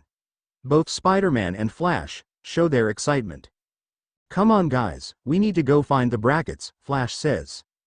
I know, I'm anxious to see who I will be fighting, Spidey says in excitement. Wonder Woman looks far ahead and spots 4 woodboards with names on them. Let's go up that way. I think the brackets are posted up over there, Wonder Woman says, pointing. Flash zooms past everyone, with Spider-Man running behind him. Ms. Marvel shakes her head. I swear those two are acting like children, she says. The rest of the group catches up with them. I can't seem to find my name, there are so many on each board, Flash says, scratching his head. I might be able to help, a voice from behind him says. Flash turns around to see a muscular man. Who are you? He asks. Oh sorry, my name is Liu Kang. You and your friends look to be new here. I like the costumes. I hope you all enjoy the Mortal Kombat tournament, Liu says. Flash walks over and shakes hands with him. It's always nice to see a new friendly face. I'm called the Flash, he introduces. Liu Kang walks in front of the brackets. He looks at it for a few moments. There you are. You are going against a guy called V-Imp, Liu tells Flash. The others stand behind the two. Thanks a lot, Liu, I really appreciate that, Flash says. No problem, I hope to see you around, Liu replies. He walks off and waves to them all. Green Lantern and the rest of the heroes move up to look at the brackets. Spider-Man finds everyone's name in the group. This is amazing. 4 brackets with 100 participants in each. So how it is looking, Bats, Soups, and Flash are in bracket 1. Wonder Woman, Cap, Ms. Marvel, and Iron Man in 2, with Green Lantern and Wolverine in 3. That is really cool. I basically get a free trip to the finals, with me being the only one in bracket 4 out of us, Spidey says in relief. Don't get too excited, Spider-Man. You don't know any of the fighters of this world, Captain America says. A man steps in the middle of the ring with a microphone. I'm glad you could all make it today. We are glad to present to you the Mortal Kombat tournament. Things will be a lot different this year. You as the audience can now place bets on who you think will win each match, he tells. The crowd goes wild with cheers and yelling. We also have a new transport system, which means the fighters have the choice of fighting here in the dome. Or they can choose to fight in another destination of their choosing. But with the huge energy window above me, you all will still be able to see them battle, the announcer tells. The crowd is even louder than before. Liu Kang and Kung Lao stand nearby watching. Wow, it really is different this year. But I won't perform any different, even with that many people watching, Kung Lao says, cracking his knuckles. This is what we trained for. There are much more outsiders taking part this time. I still see myself in the final round, Liu Kang says, stretching. We will see about that, Kung Lao says under his breath. Inside of a back room, Sub-Zero sits in silence. He can hear the roaring crowd outside. Can I have everyone's attention? The announcer says over the speaker. The crowd takes a bit before it calms down. You all should thank Ms. Pathina for the new updates to the tournament. If it weren't for her, things would still be the same. Here she is, Pathina, he says, pointing at her as she enters the ring. The crowd cheers again. Pathina takes the microphone from the announcer and begins talking. Outside of the dome, a helicopter lands with Sonya, Jax, and Johnny getting out. They get out of the helicopter and head into the dome fast. Johnny is first to get to a booth. He used his ID to get to the front of the line. How are you doing today, Mr. Cage? The guy behind the booth asks. Johnny looks down the list and signs his name by 387. I'm doing just fine. Johnny finally replies. Johnny then heads into the main area of the dome, where Pathina is speaking. Jax and Sonya join him quickly. Okay everyone, the Mortal Kombat tournament will begin shortly. Once we get all fighters in the waiting area, they will enter the ring when they are called up, Pathina tells. The crowd claps and cheers, awaiting the first fighters to enter the ring. The hosts of the tourney gather up the participants standing around and take them to the huge waiting area. Wolverine looks up to see the many TVs. I guess that is how we will be able to watch each match, while it isn't our turns, he says to himself. In another 30 minutes the fighters are all gathered in the waiting room. Shang Tsung steps into the ring as Pathina exits. It is time, Mortal Kombat begins now. First up is Liu Kang vs Blood Brawler, Shang Tsung says. The crowd is excited and loud. Liu Kang and his opponent make their way past the many fighters in the waiting room. Blood Brawler accidentally bumps into Reptile, who pushes him against a wall. Watch where you are going, idiot, Reptile says. Blood Brawler ignores him and continues to walk. Both fighters enter the ring shortly. This gets the crowd really excited. Shang Tsung steps out of the ring with the announcer stepping back in. He holds the microphone. So would the two of you like to battle right here in the dome, or take it somewhere else? The announcer asks. The two just stare at each other, neither of them saying a word. Liu Kang finally speaks. We will fight right here in the dome, he replies, not taking his eyes off of his opponent. The crowd gets loud again. The announcer exits the ring. Both fighters get in their fighting stances and back up a bit from each other. Everyone in the waiting room is tense, watching on the TVs who will strike first. Scorpion stands by a water fountain. I hope Liu Kang kicks this guy's butt, Flash yells. A lot of people in the waiting room look over at Flash. Batman walks up behind him. Do me a favor, Wally, just shut up, Batman whispers. Flash smiles and scratches his head. Everyone's attention is back on the screens in a few seconds. Blood Brawler pulls a chain out of his jacket, with a blade on the end of it. He swings it around in place for a bit, before throwing it forward. Liu jumps back, and grabs the side of the blade. He pulls hard on it, pulling the chain out of his opponent's hands. He drops the chain, jumps up and bicycle kicks Blood Brawler to the ground. The crowd is loud, and chanting Liu Kang's name. Blood Brawler gets up and throws a few punches at the champion, which are blocked. Liu knees him in the stomach and uppercuts him. The man lands on his back. HHM, maybe this Liu Kang fighter deserves more credit than I gave him, Pathina says to herself, standing outside the ring. Blood Brawler is slow and dizzy to get up. Liu jumps up and knife hands him in the neck. He then roundhouse kicks him back down. Blood Brawler looks up at Liu one more time, before his eyes shut and he falls unconscious. Some of the audience get out of their seats to stand up and clap. The announcer steps back into the ring. The winner of this match is Liu Kang, he tells. Liu waves at the audiences as he steps out of the ring, and heads back for the waiting area. I knew you would beat him quick, but I had no idea it would end that fast, Kun Lao says. Liu stops and stands next to the man. Let's hope you are just as lucky, Liu says. He does not reply, but closes his eyes standing in silence. A few more matches go by. Alright, now for the next match. It is Zudo vs Spider-Man, the announcer says. When he heard his name get called, he shakes a bit. Batman notices this, but just sits back. I guess that means you're the first to fight out of our group, Superman says. He pats Spidey on his back. Wish me luck, guys, Spidey says. He makes his way past the fighters in the room. Spider-Man, who goes by a lame name like that, Cyrax says, as Spidey passes by. Peter just grins under his mask, and continues his way to the ring. Zudo gets in first, and awaits Spider-Man, who gets in a little while after. So where would the two of you like to duke it out? The announcer asks, putting the microphone between them both. We would like to take a look at the areas you have, Spidey says.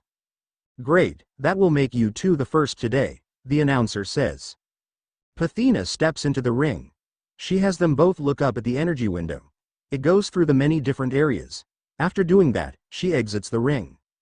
So which one will it be, boys? The announcer asks.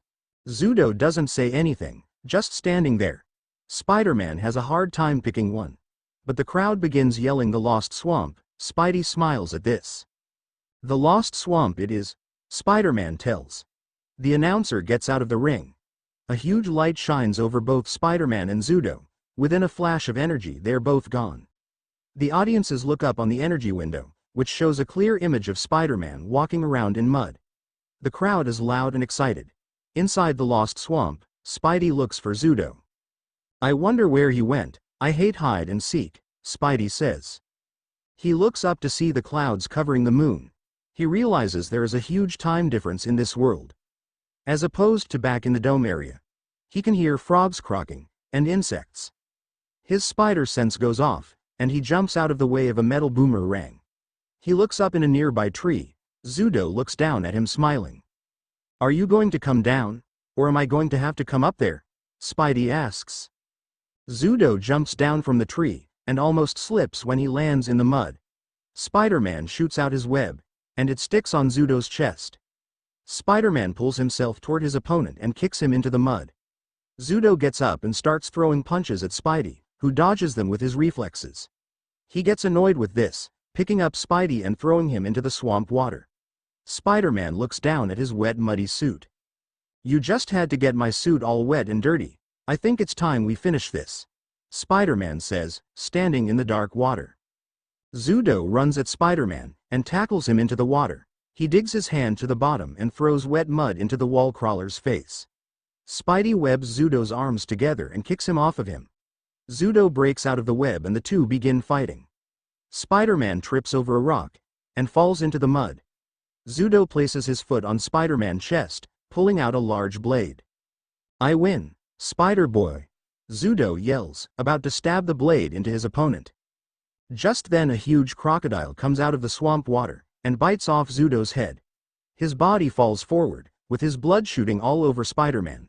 The croc comes back and takes the rest of his body under. Spider-Man jumps out of the water and swings up into a tree with his web. "What just happened? I have never seen a crocodile that big. Either those were some really good graphics, or my opponent just got eaten," Spidey says. In seconds a light shines over him, and he is brought back to the dome. The crowd is at its loudest. Spider-Man stands alone in the ring, covered in mud and blood. Everyone in the crowd jumps up and cheers. Shang Tsung enters the ring with the announcer. The announcer puts up Spider-Man's hand. Spider-Man wins, fatality. Shang Tsung says. No one in the waiting room believes what they just saw. Superman and Iron Man are wide-eyed. Spider-Man looks over at Shang Tsung. "So does this mean people can die in this tourney? I didn't think it was going to be like this," Spider-Man asks. "Yes, that is the way it is. You can be killed, or just beaten," Shang Tsung replies. "Do you have an idea where I can go to clean up a bit?" Spider-Man asks. "There is a bathroom on your way to the waiting area," Shang Tsung answers. Spidey thanks him, and then heads out of the ring. He gets many cheers, and waves at the people. In the waiting room, Captain America stands in a corner thinking. Wonder Woman walks up next to him. "What's on your mind, Buck?" she asks. He looks down at the ground, not making eye contact. "I know where not to fight when it's my turn," Cap replies. Wonder Woman laughs a little at what he said. Batman walks over to the water fountain, and gets a small drink. He and Scorpion catch glimpses. They stare at each other for a bit, until Batman finally walks off. A few of the hosts are cleaning the ring, getting rid of the mud and blood that dripped off of Spider-Man. Spidey returns to the waiting room, looking clean. He gets a few claps from a lot of the fighters. He makes his way over to his group. "So how do you guys think I did?" Spidey asks. "Well, obviously you won, so you must have done something right," Ms. Marvel replies. "You were awesome, Spider-Man. Couldn't have done it better myself. I was however surprised when that huge croc came out of nowhere," Green Lantern adds. Spider-Man talks with the group for a while, except Batman, who stands alone, and Wonder Woman, who is talking with Captain America. Another 2 hours pass. Many matches have gone by. And now we have Natara versus Batman. "Come on out, you two," the announcer yells. Batman's eyes open at the sound of his name. He gets off the wall he leans on. Spider-Man and Superman walk over to the Dark Knight. "Go show him what Batman can do," Superman says. Batman shakes his head. What's wrong? Superman asks. That was a bit lame, Batman replies. Good luck, Bats. Just remember brains beats muscle if you are outpowered, Spider-Man says. Thanks, I will remember that, Batman says. The Dark Knight walks past the fighters who sit around. He and Scorpion catch glimpses again, but this time he just keeps going. Spider-Man turns to Superman. Doesn't Natara sound like a girl?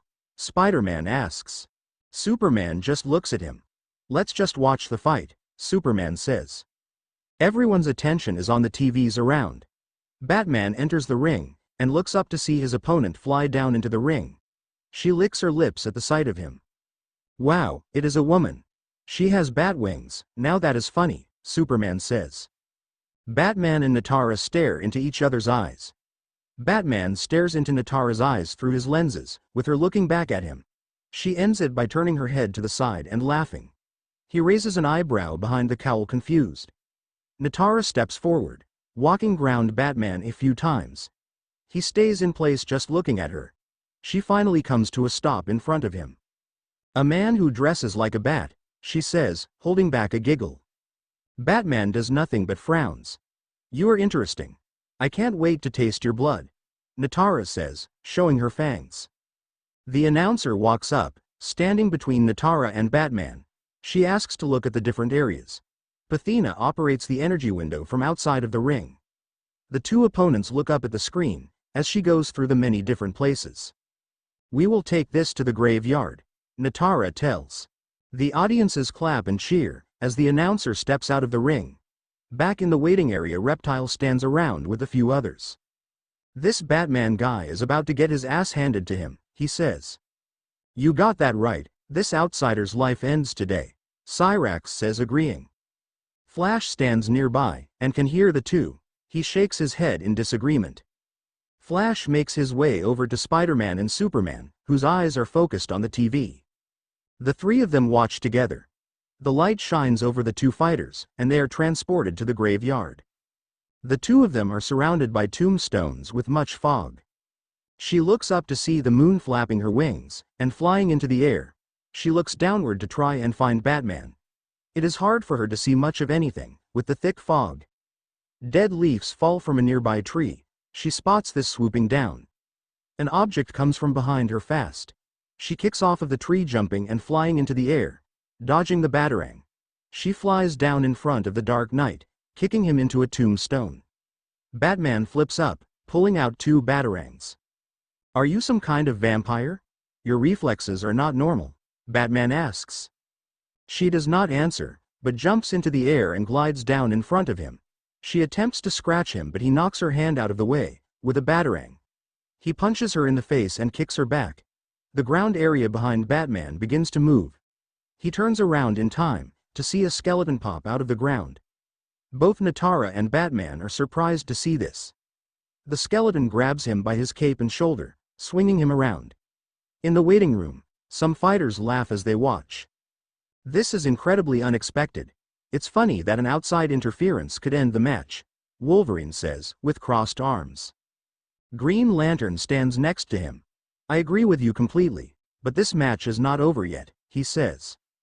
The audience seems to roar as the skeleton throws Batman into Natara, who catches him. She slams her knee into his back, and throws him into a nearby tree. The vampire takes this opportunity to fly into the air. She looks down to see the skeleton running at Batman.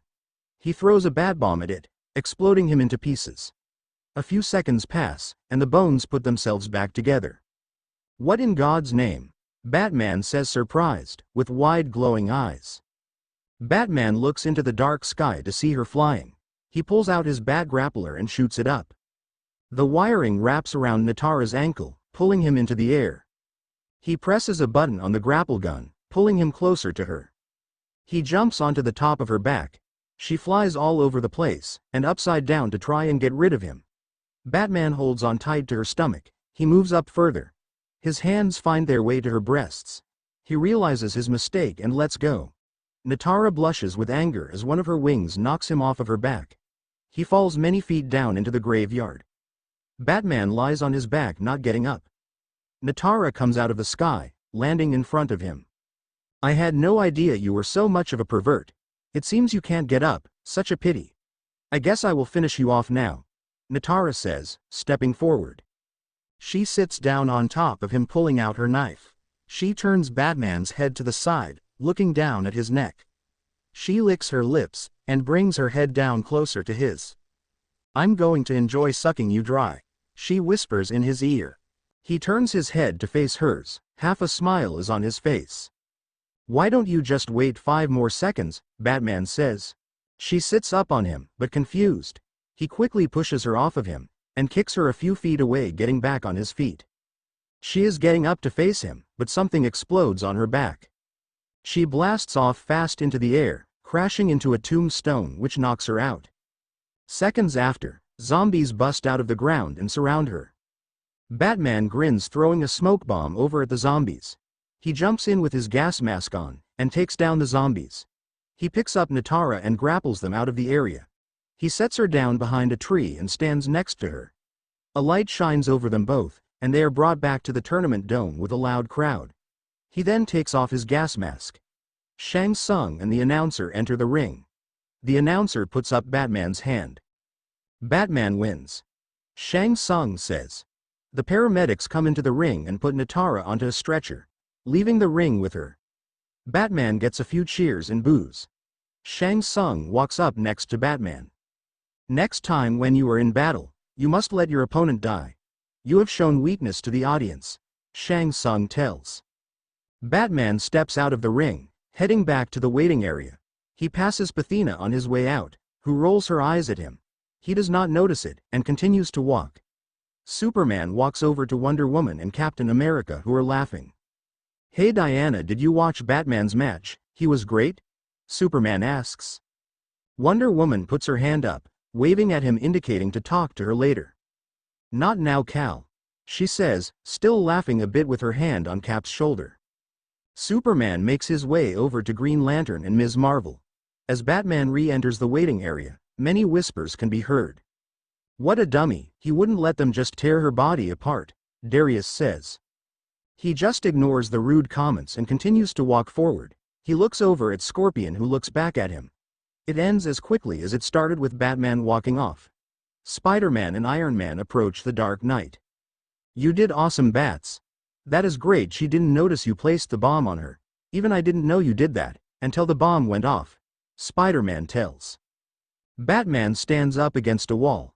I do have a question for you, Batman. Why didn't you just let that rotten Natara die? Iron Man asks. Batman looks up from the ground, but not at Iron Man. There is one thing the both of you should know about me. I don't kill, and I won't stand by and watch anyone die. The day that happens is the day I hang up the cape and cowl, Batman tells. Both Iron Man and Spider-Man stand on the wall next to Batman, looking up at the TV as the announcer begins to speak. The next match is Kira versus Superman. You two may enter the ring at this time, the announcer tells. Batman, Spider-Man, and Iron Man are very surprised. Spidey looks at both Iron Man and Bats. Now this is just freaking strange. You and Superman's matches back to back. They must have set this up or something, Spider-Man complains. Supes walks up their way, heading for the exit. Spider-Man steps in front of him, resting his hand on his shoulder. All right, big guy, go show her why they call you the Man of Steel, Spidey says. Superman smiles at Spider-Man, and continues to walk, waving at Batman and Iron Man, who stand against a wall. Kira waits in the ring to see Superman flying up high and landing in the ring. The crowd is really excited to see a different type of fighter, like Superman, in the ring. The announcer walks up to the two. So where would the two of you like to fight today? He asks. We will do it here in the ring, sir, Superman replies. The announcer steps out of the ring with Shang Tsung.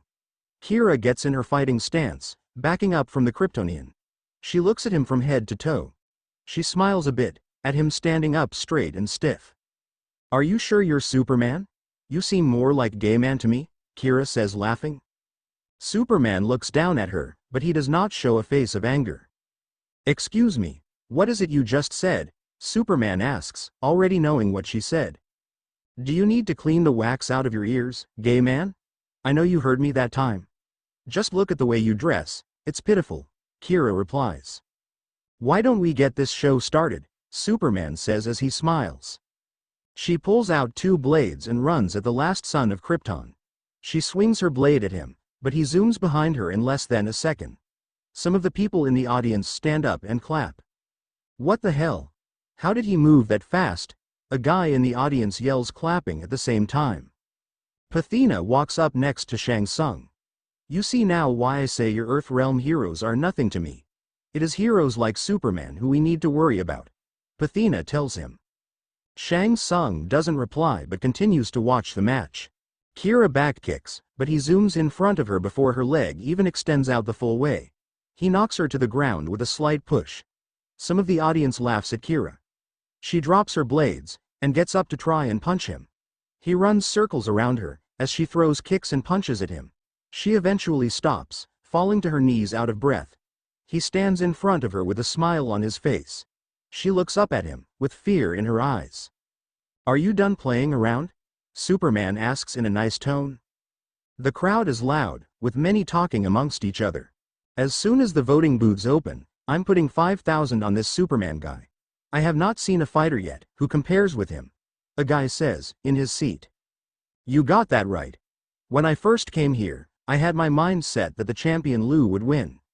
But Superman will literally destroy him. I'm betting everyone will put their money on this guy. I'm going to put down 200,000 on Superman. The guy next to him replies. Back in the ring, Kira throws a punch at Supes which he grabs. He cracks her knuckles with his strong grip. She yells out in pain, falling to her knees. Supes grabs her arm and flies them both into the air. He throws her down fast. She crashes into the ring, knocked out. Both the announcer and Shang Tsung are surprised. Pathina smiles at their facial expressions. The two of them enter the ring. The winner is Superman. The announcer shouts. The crowd chants Superman's name as he flies out of the ring. Inside the waiting room, fighters discuss the match. How the heck is anyone in this room going to be able to beat that guy? He has super strength and speed like I've never seen before. A fighter yells, punching a wall. Many others in the room agree with him. This tournament is beginning to get really pointless. That man in the red underwear is too damn strong, Rain yells in agreement. Superman walks into the waiting room, and everything becomes dead silent. He walks over to Batman, Iron Man, and Spider-Man. Some people stare at him. You were awesome, Supes. I know you could have taken her out in a second. But where would be the fun in that? Spider-Man says. Ms. Marvel walks up to Wonder Woman and Cap.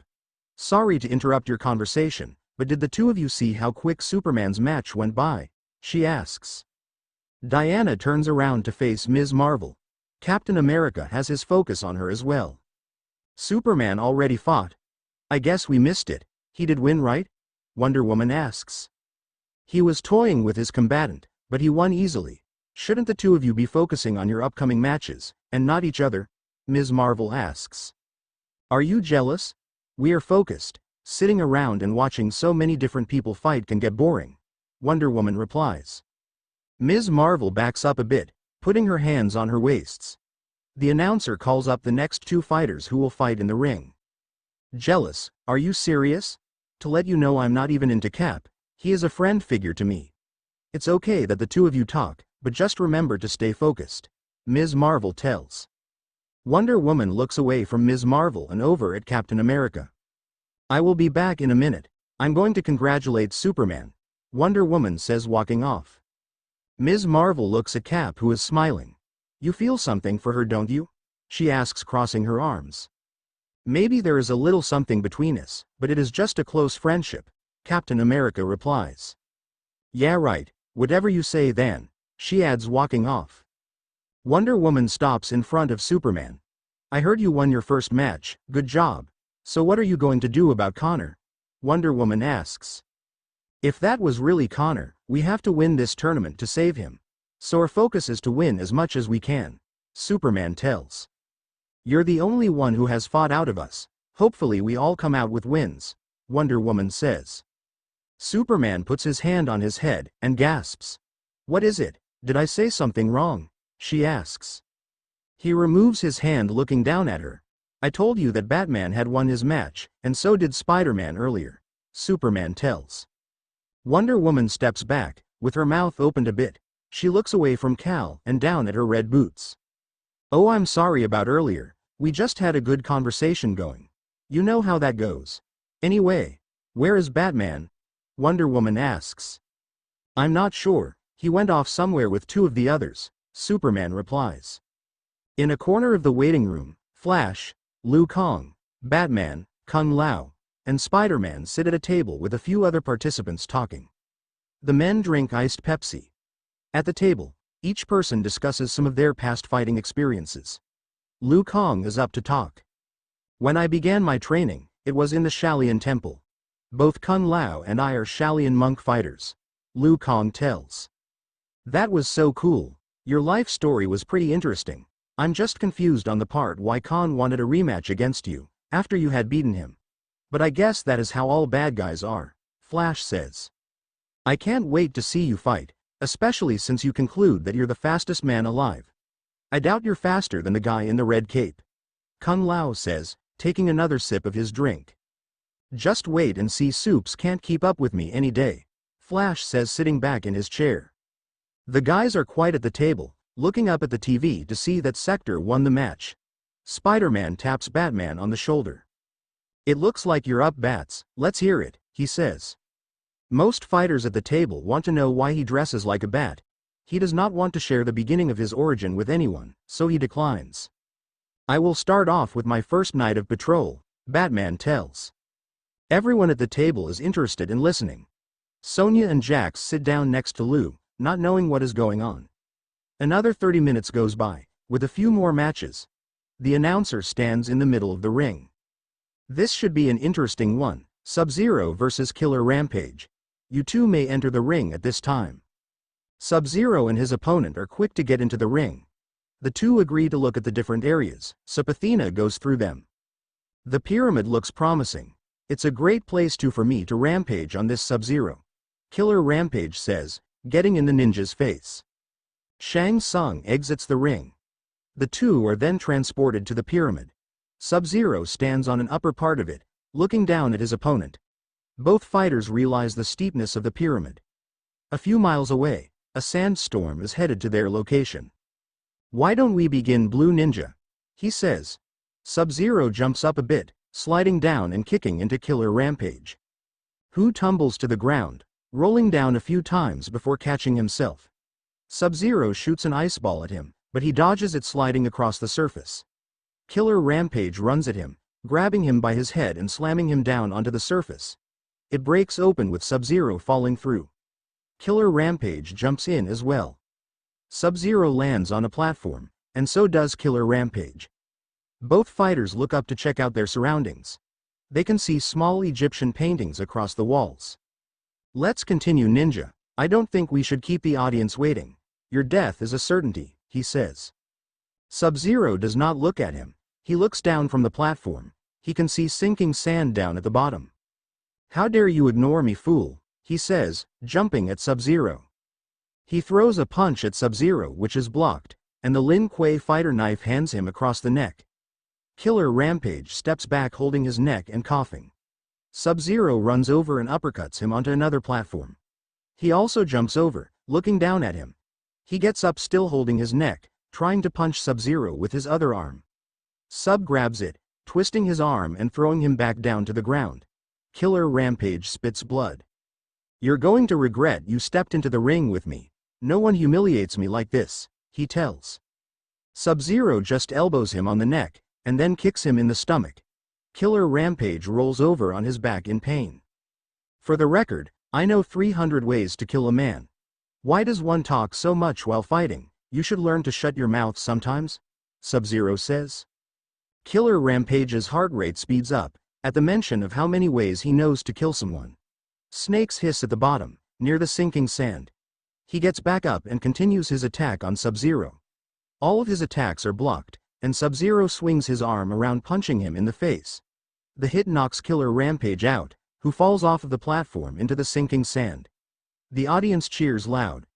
Sub-Zero is quickly brought back to the dome. Shang Tsung and the announcer enter. Sub-Zero wins. Shang Tsung says in the microphone.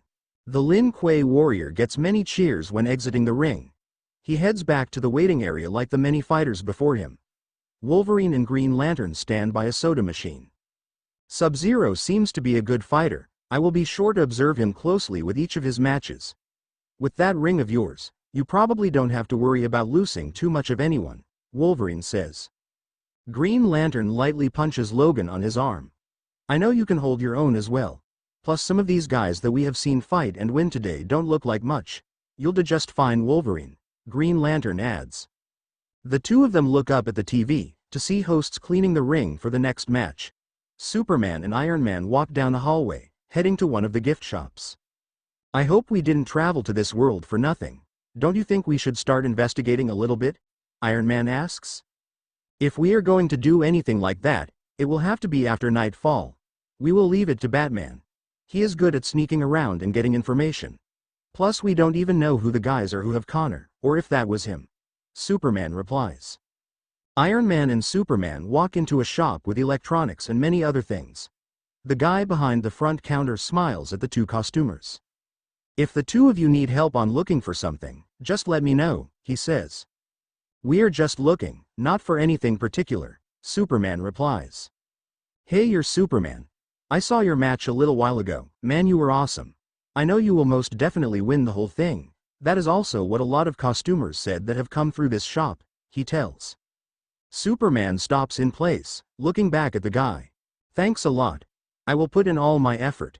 But do know there are fighters here that can give me a run for my money, Superman says. Yeah, right, I highly doubt that. Just remember I can help you if you can't find something, he replies. Superman smiles at the man, before catching up with Iron Man, who is looking at some music stereos. I might buy one of these. It would be nice to listen to some music tonight, back at the temple, Iron Man says. Superman looks over at a tournament flyer that is on a comic rack. He picks it up and reads it. It looks like all of round 1 will be today. Round 2 matches don't start until tomorrow. I guess that means Spider-Man, Batman, and I don't have to fight again today, Superman says. I just hope they take the money from our world, in this one, Iron Man says, looking at the prices. The announcer steps back into the ring.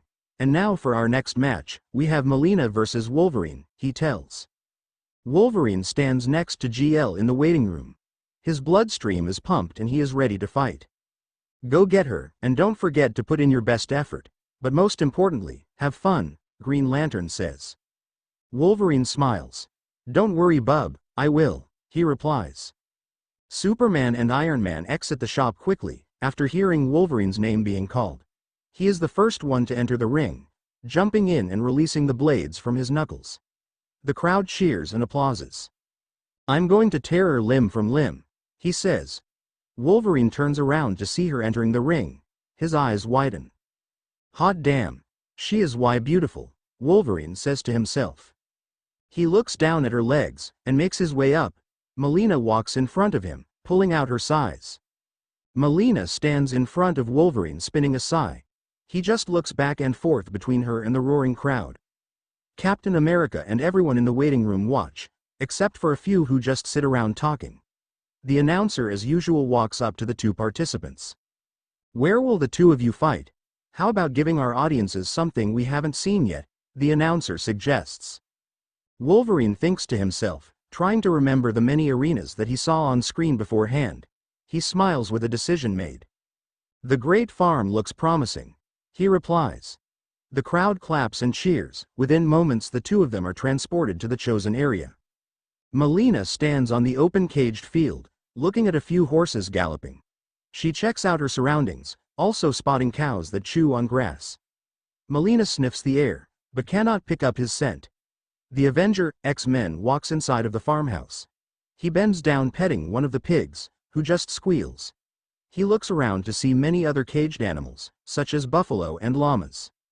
This place is not like a farm, it's more of a zoo, he says to himself. He exits the farmhouse with caution, looking out to see a field with horses and cows. He walks onto the field, sniffing the air as well. Logan picks up many different scents. A horse comes galloping at him fast, with Melina on top of it. Let's do this, bub, he says, with his blades blasting out of his knuckles. He jumps up high, landing onto the horse next to her. Wolverine pulls them both off the animal, with them tumbling to the ground. She is first to get up. Ready to attack, he jumps back, putting space between them. It's such a shame, immortal like you had to face me first. I am Melina, the leader of a Tarkatan army. You had better enjoy every moment of your life, little man, because it ends now, she yells, ready to attack him. First off, I am not immortal, I'm a mutant, and second, I'm not the one who is going to die, he replies. The two of them run at each other, with their blades colliding. She knees him close to his private area, his eyes water up as the reaction. He slashes her in the chest with his claws. As her blood flies out, she stabs one sai into his shoulder, and another one into his left rib. She kicks him to the ground afterwards. She rests her boot on his chest, pulling the sai out of his shoulder. She stabs it straight into his heart. A laugh escapes from her mouth. The crowd goes wild back in the stadium, with some people jumping out of their seats. Flash stands up from his seat, shocked. I can't believe it, he lost. How is this happening? Not only did he lose, but she killed him, Flash yells, slamming his fist on the table. A lot of fighters' attention is now on Flash, who turns his face to a wall. Batman gets out of his chair, walking up next to him. Don't be upset, Wally, I'm betting this match isn't over, he whispers. Wally turns to Batman with a face of disbelief. You know what I think, Bats? I think you have been in your dark cave a little bit too long. She stabbed a blade into his heart. It's over, I'll even put 20.00 on it, Flash says. Batman smiles, shaking his hand. They both sit down afterwards. Flash right away puts his hand out for his money. Melina pulls both sai out of Wolverine, stepping back, looking down at his apparent dead body. About to walk away from him, she notices something strange. The areas of his wounds begin to move. She realizes his body is regenerating. He jumps back on his feet to face her. At this moment, Batman puts his hand out in front of the Flash.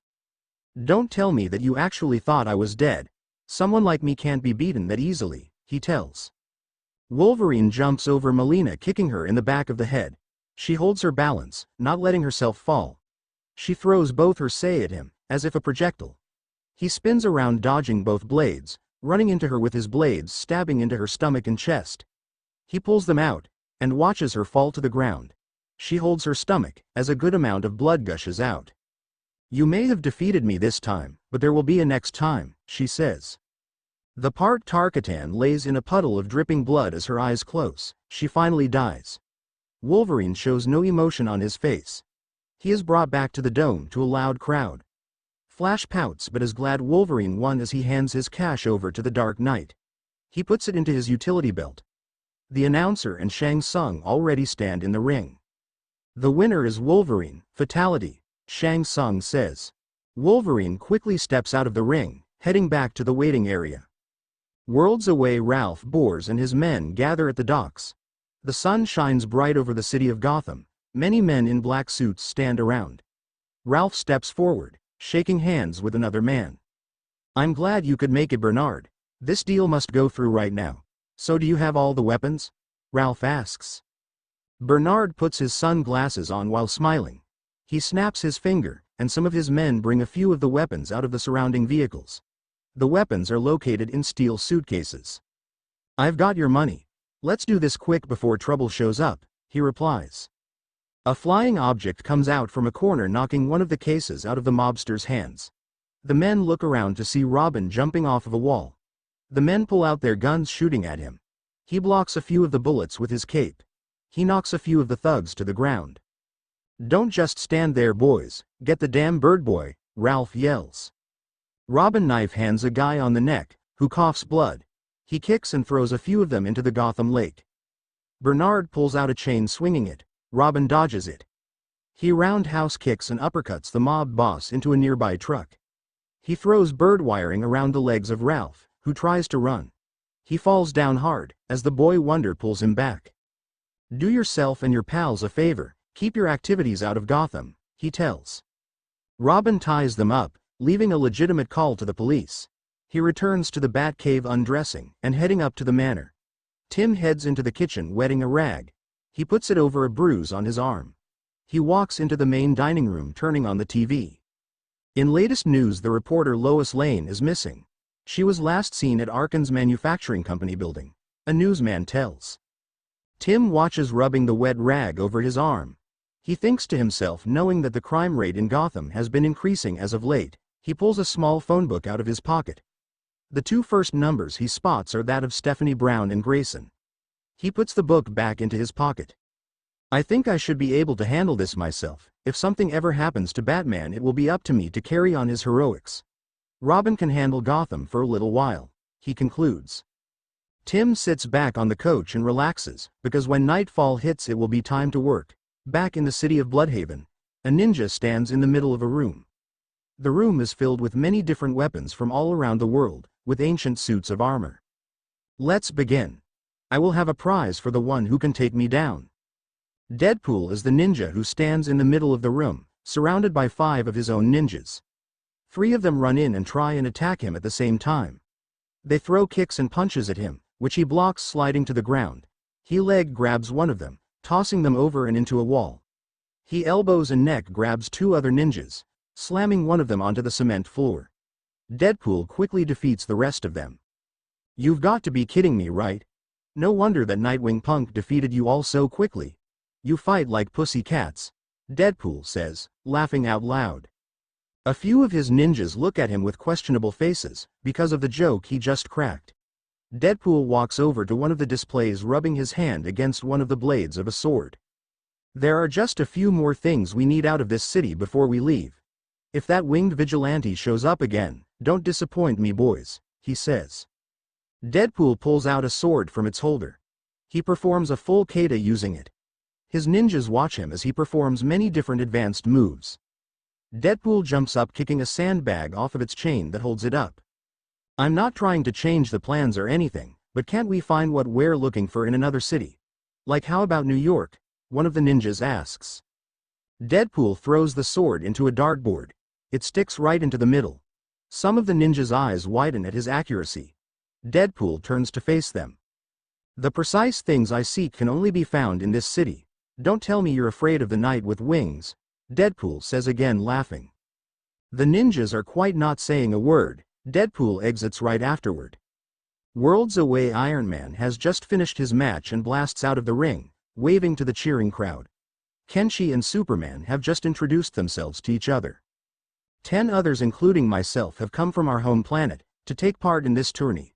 Our reasons for coming is a bit strange. It's nothing you really need to know about, Supes tells. Kenshi listens to Superman talk for a bit before he says anything. I'm a blind fighter.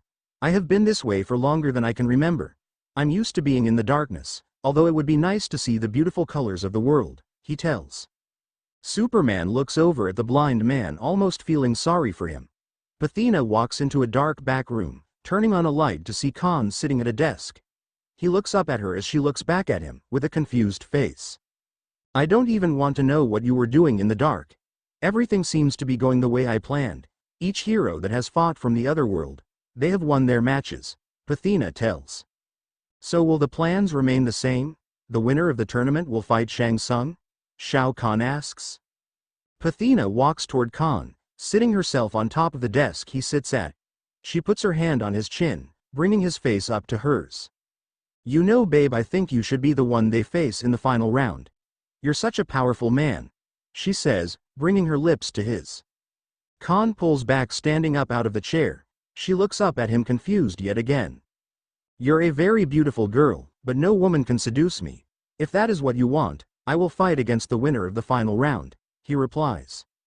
She sits up straight on the desk, just looking at him for a few seconds. When the time comes, I will have to enhance your strength and abilities. Superman will be the person you will fight. There is no one among them all who can defeat him, she tells. He turns his head away from her. Once again, you have underestimated the other fighters. Very well, I will be prepared for this Man of Steel. That is what they call him, right? He asks. Athena replies by nodding her head. The two of them can hear the roaring crowd outside of the room. Ms. Marvel swings and throws her opponent out of the ring. Shang Tsung and the announcer are quick to get in, announcing her as the winner. She enters the waiting area shortly afterwards. Nice job, Ms. Marvel. I didn't know you could change your body molecules like that. She looks over to see Superman standing up against a wall with his arms crossed. She stands next to the Kryptonian. Thanks, it means something coming from you. Why don't we gather up those of us who have fought, and go out to eat somewhere? I don't know about you, big guy, but I don't think I want to hang in this place all day, she suggests. Soups puts his arm around her.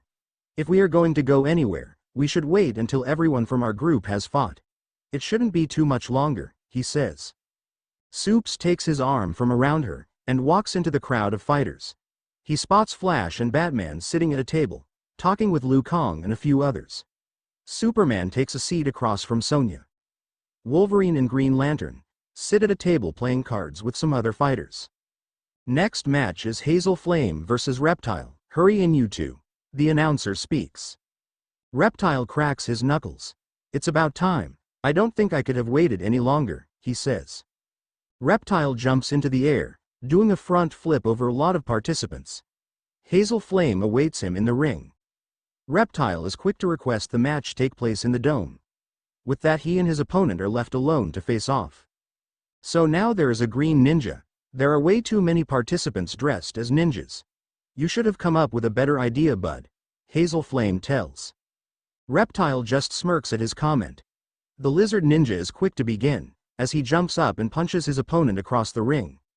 Hazel Flame pulls out a two-sided staff blade, using it to keep him from falling. I see you've got a little quickness to yourself, ninja, but they don't call me Flame for nothing. He ties the staff onto his back, as his hands heat up. Both his arms are now in burning flames. Reptile is a bit surprised at this technique, but nowhere near afraid. He throws and shoots fireballs at Reptile, who runs back and forth in an attempt to dodge them. Not too long, one side of the ring is on fire. Reptile makes his way over to the safe side. You had better keep moving, boy, or you will be burned alive. He shoots a few more fireballs at him, but this time one of them hits Reptile right into the chest. The ninja ends up on his back. Hazel Flame takes this opportunity to shoot as many fireballs onto Reptile as he can. He sits there as the whole arena is now covered in flames. The audiences cheer loud. I win, Hazel Flame says, smiling. Movement can be seen throughout the flames, as Reptile jumps up high into the air on fire. He lands in front of Hazel Flame, throwing punches and kicks onto him. Reptile brutally beats him, knocking him out with a punch, as a tooth is knocked out of his mouth. Water hoses come from each direction, getting rid of all the fire. Reptile stands in the ring soaking wet, with his defeated opponent. The crowd is loud as the smoke clears. Winner Reptile, Shang Tsung says. Reptile steps out of the ring, with his half-burnt gear. I'm definitely going to change suits, this one is basically destroyed, he says, to himself. Reptile does not return to the weighing area, but to the locker he bought. He pulls out a different suit and changes into it. A few more matches go by. Our next match is V-Imp versus the Flash. Batman turns to him, but only to look up at the TV, to see that he is already in the ring. Kung Lao's eyes are wide, at how he just seemingly disappeared. Superman just smiles. V-Imp walks into the ring to see a smiling Flash.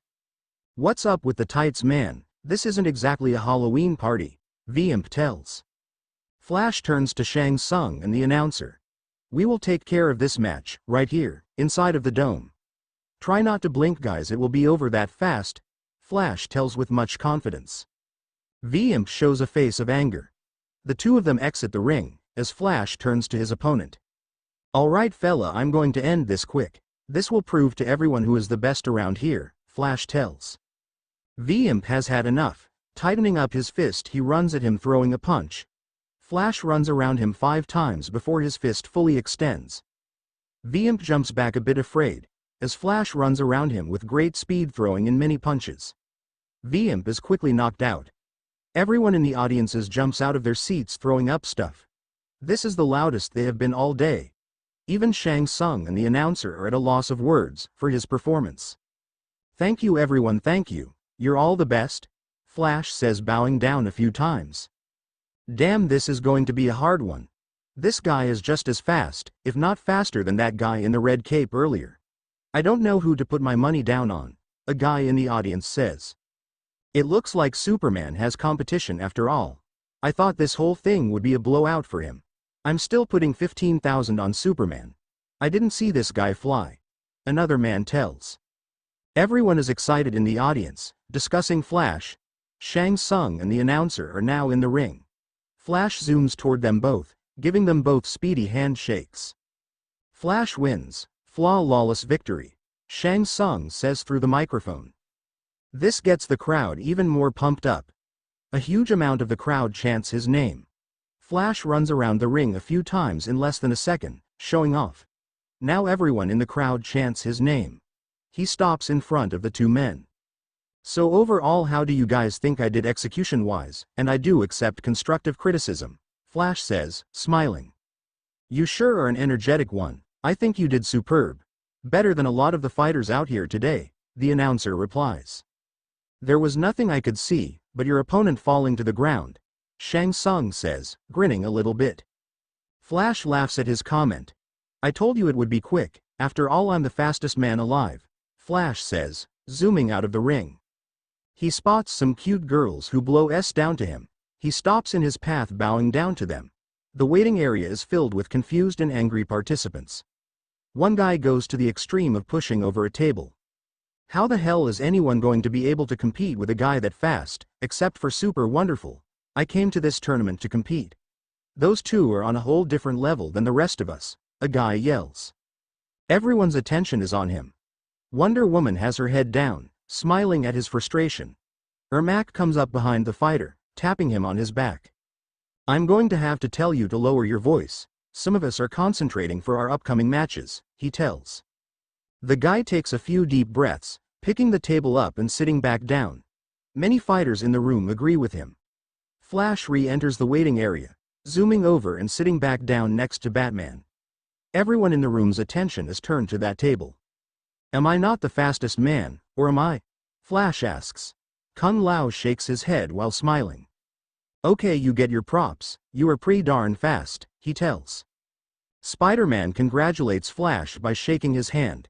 Sonya notices everyone staring over at them. Can we help any of you? She asks. Right away most of them turn, and go into their separate areas. Batman and Superman just sit back in their chairs silent, as everyone else starts up a conversation. Over another hour goes by. And now we have Shady versus Captain America. Cap finishes his Dr. Pepper he got from the soda machine, making his way to the ring. He is grabbed by his arm, and turns to see Wonder Woman. I just want you to know I hope you do well, I'll be cheering for you, she tells. He smiles at her as they give each other a hug. After doing so, he enters the ring ready to fight. His opponent stands in the ring stretching, trying to get warmed up. Where will this battle take place? The announcer asks. The sun sparkles bright over the stadium. Shang Tsung stands off to the side along with the announcer. The two opponents appear to be intensely focused on one another. We will take this battle to the vacant castle. Shady looks away from Cap. It seems to be my kind of place. The two of them are quickly transported to the destination of choice. Captain America looks around, observing his surroundings within the castle walls. If not for the torches on the walls, there wouldn't be any light. Cap walks down the long dark hall with his gun in hand, along with his shield in the other. He notices a window and decides to take a peek outside. There is a full moon which is partially covered by clouds, along with immeasurable stars. Hopefully this guy decides to show himself soon. I hate to wait around. Bucky takes a deeper thought into the circumstances. He is probably trying to find me as well. After all, this entire place is massive. Cap only takes a few more steps forward, before hearing the sound of something tumbling, producing a clatter resonance. It echoes throughout the many halls, but it is quite clear which direction the sound came from. Captain America takes off running in hopes of discovering Shady. He ventures down and through two halls, finally coming across a suit of armor which lays across the carpet in pieces. Cap quickly concludes that it was knocked over in order to indicate his opponent's location. He is hit across the head from his backside, plunging to the ground. Looks like I found you, Mr. Colorful. Shady spits on the ground, crossing his arms. Now get up so we can start this little match. Captain America jumps up, aiming his gun at Shady, who kicks it out of his hand. Do you really think that piece of man-made weapon will harm me? You must not know me. Shady stands in place while his entire body begins to glow. Cap takes a few steps back, not sure what to do at the moment. This individual quickly creates shadows of himself that surround Captain America, laughing. Back in the stadium, including the waiting area, everyone continues to watch. Wow, that sure is some technique he has there. Hopefully Cap overcomes this and is victorious. Spider-Man says, looking at the shadow figures. Close by is Wonder Woman with clenched fists. She watches with much emotion and intensity. I say that America dude is finished. Besides, what sort of coward uses a gun? These words from somewhere in the group of participants angers Diana, but she keeps herself from saying anything. One of the dark shadows grabs and throws Cap upward. Shady takes the opportunity, jumping up, kicking him across the hall. Cap lands on his feet, throwing his shield at Shady across the way, but it is caught by a shadow. It throws the projectile back at Captain America, who catches it. I hope you have more tricks up your sleeve than that, because if you don't, this fight will be over very quickly, Shady says.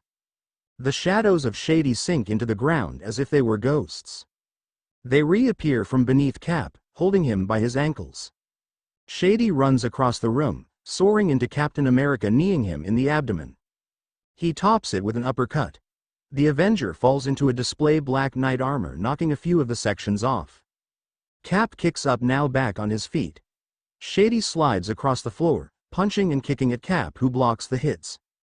Cap performs a spinning roundhouse kick, putting Shady off balance. Cap takes the option to smash his shield into the face of Shady, who falls unconscious. The shadows immediately disappear back into the body of Shady. Captain America picks up his gun, watching as he and Shady are brought back to the stadium of the shrill crowd. Good match, Captain. We will see you in round 2, the announcer informs. Cap steps out of the ring, walking across the grass, waving at the spectators. Shortly after, he re-enters the waiting area to first be greeted by Flash. Good match, man. For a second there you had me worried, but I knew you would end up on top. Flash congratulates. Cap gives him a smile while patting him on the shoulder. Thanks a lot. By the looks of it, we will all advance past round 1. I think what remains of our group who hasn't fought yet is Green Lantern and Wonder Woman. Flash scratches his chin a bit. Speaking of which, you didn't happen to cross paths with Batman exiting the ring, did you? Flash looks around, trying to spot the Caped Crusader. He just left from the table, not saying where he was going. No, I didn't, but I'm sure it's nothing to worry about, Captain America replies. Flash agrees, zooming off into the crowd. The tournament continues on, and with a couple more matches, it is Green Lantern called up to fight against Chameleon. Both enter the ring at the exact same time, coming from different sides. We would like to duke it out here in the ring. I would prefer not to have outside interferences, Green Lantern tells. Shang Tsung steps out of the ring along with the announcer. Green Lantern seems to be in a hurry, creating a hammer with his ring. Chameleon doesn't have time to react, as the hammer stretches diagonally, drumming him across the face. The impact of the attack results in Chameleon being knocked up over 20 feet before he even descends fully. Green Lantern creates a hefty shoe, stomping over his opponent. The green light around Hal disappears as he goes back to normal. Chameleon lays knocked out in front of Green Lantern. The audience laughs and cheers, standing to their feet. The announcer enters the ring alone. Let's all give a hand to the Green Lantern. The spectators applaud him once again. The shifts in ideas now become apparent among the audience.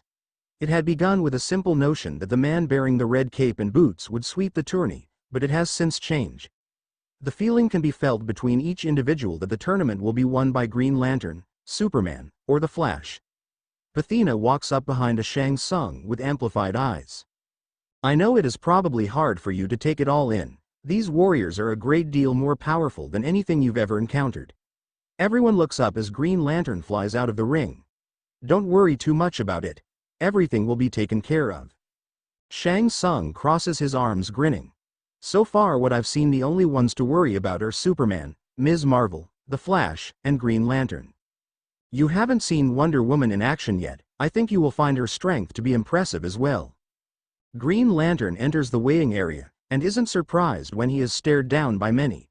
He walks over, taking a seat across from Superman.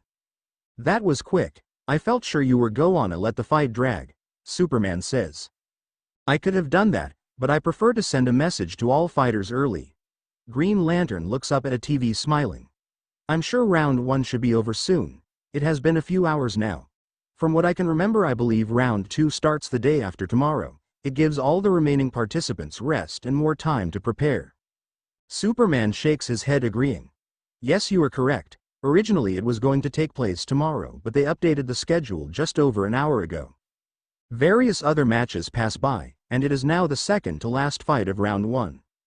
And now we have the Sparrow versus Wonder Woman. That sure is something. I can't believe it took this long for you to finally fight. Cap pauses for a second, just glaring into her face. Good luck, Diana. She gives him a smile while giving him a hug. Wonder Woman then makes her way to the ring, waving to GL and Supes on the way. Liu Kang sits back in his chair looking up at nothing in a deep train of thought. Kung Lao taps him over the shoulder. What's eating you? You look very worried and uneasy, Kung Lao asks. It's nothing much at all. Liu sits up in his chair. I was just thinking this tournament almost seems impossible for a mortal to win. But that is what has me all hyped up, the chance to defeat the odds. Kung Lao can feel that Liu is enjoying the moment, and decides to think about it a little himself. The sight of Wonder Woman flying into the ring is already enough to get the crowd raucous. Her opponent possesses wings, flying into the ring as well. I don't care of her opinion, but I would like this match to take place in the sky haze, the Sparrow concludes. Wonder Woman looks over at him, rolling her eyes at his obvious rudeness. She shifts her body, turning to Shang Tsung and the announcer. I guess it's whatever, that will be fine. The announcer walks out of the ring with Shang Tsung. Wonder Woman and the Sparrow are immediately sent to the chosen arena. Once there, it is then known that their flying abilities would be proven extremely essential. The two of them stand on separate floating blocks within the sky.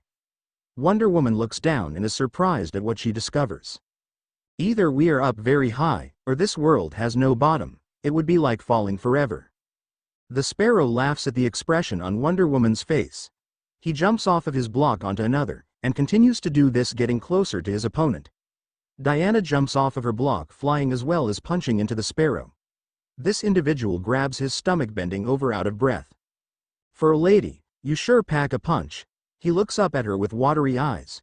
But there is no way I will lose to a girl. He jumps back a bit, throwing a punch at her that is grabbed. She cracks his knuckles, which are located in the palm of her hand. Using her free arm, she swings across, punching him in the face. The blow to the head knocks him out cold. She grabs him by his ankle as he nearly falls off the block. The two of them are brought back to the stadium. Wonder Woman lets the Sparrow drop to the ground. It is then that the paramedics come in and retrieve him. The winner of this match is Wonder Woman. She quickly flies out of the ring with the entire crowd cheering her on. Shang Tsung looks up at her with clenched fists. Once in the waiting area, she is first greeted by Spider-Man and Superman. You sure did take that guy out quickly. I thought you would entertain us all, but that's okay. It's good enough that you won, Spidey says. I guess it wouldn't make sense to leave now. We might as well watch the final match of this round. But it sure will be nice to leave this place. It feels like we have been in here forever, Wonder Woman tells. She excuses herself from them walking off. Spidey can't help but look down at her rear end.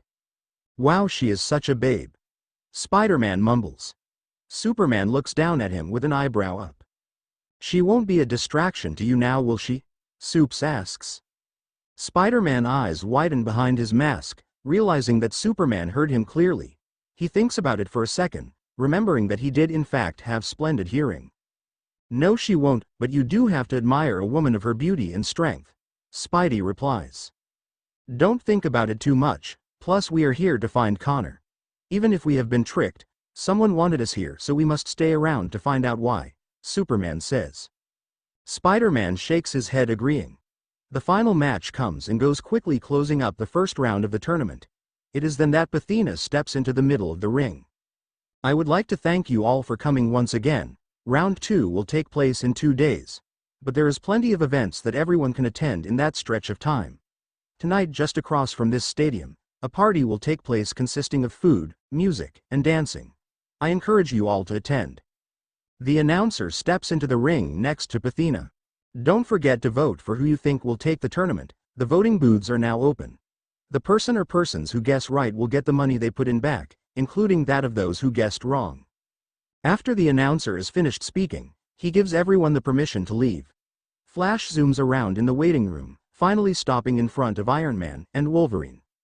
"Have either of you seen Batman? I'm beginning to think he got lost in this place," Flash asks. "He didn't pass by this way. I'm sure we'll see him on the way out," Iron Man replies. The three of them exit the waiting room together. Welp, only 200 participants remain. 50 were eliminated from each bracket. "We most definitely need to take the day of rest to our advantage," Sonya says to Johnny. Many spectators still stand in the bleachers cheering on the participants as they walk by to the exit doors. When Superman and Flash come into sight, the crowd gets even more energized. They chant their names, and some yell out for autographs. Flash smiles at the sight of fame. "I'll see you guys outside the stadium, but for now my fans need me." Flash zooms off in a hurry toward the crowd. Superman shakes his head, laughing a bit at Flash's childlike excitement.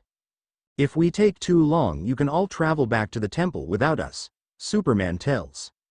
He gets out of the line to the exits, following Flash to the bleachers. "For once I just wish I were number one to a crowd," Spidey complains, looking down onto the ground. "Who knows, maybe my day will come soon." People jump ahead of each other trying to get their pads or cards signed first. Supes just does it as any other normal being would. But Flash does it speedily, signing various cards and pads in seconds. A woman steps ahead of everyone with her little girl in hand. She passes a camera to her husband, who stands in the crowd. "We would really like to have a picture with the two of you, if that is okay." Flash pats the little girl on the head. "Of course, that will be fine. You can have as many shots as you'd like." The pictures are taken as Superman and Flash continue to write their autographs. Athena stands nearby watching the activities of Superman and Flash. "Just as I expected, the two of them are spectator favorites.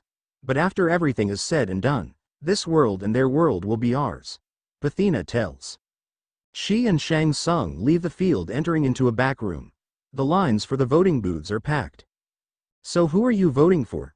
"I'm gonna have to go with my boy Flash. The dude's got ridiculous speed. No one can touch him except maybe for the guy in the red cape. How about you?" "I'm not sure yet. I'll have my mind made up once we get closer to the front. But it will either be Superman or the Green Lantern." Many conversations go on throughout the line.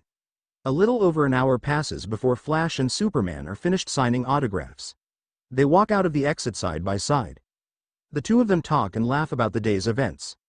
When outside of the stadium, they find a familiar comrade standing up against a wall with crossed arms.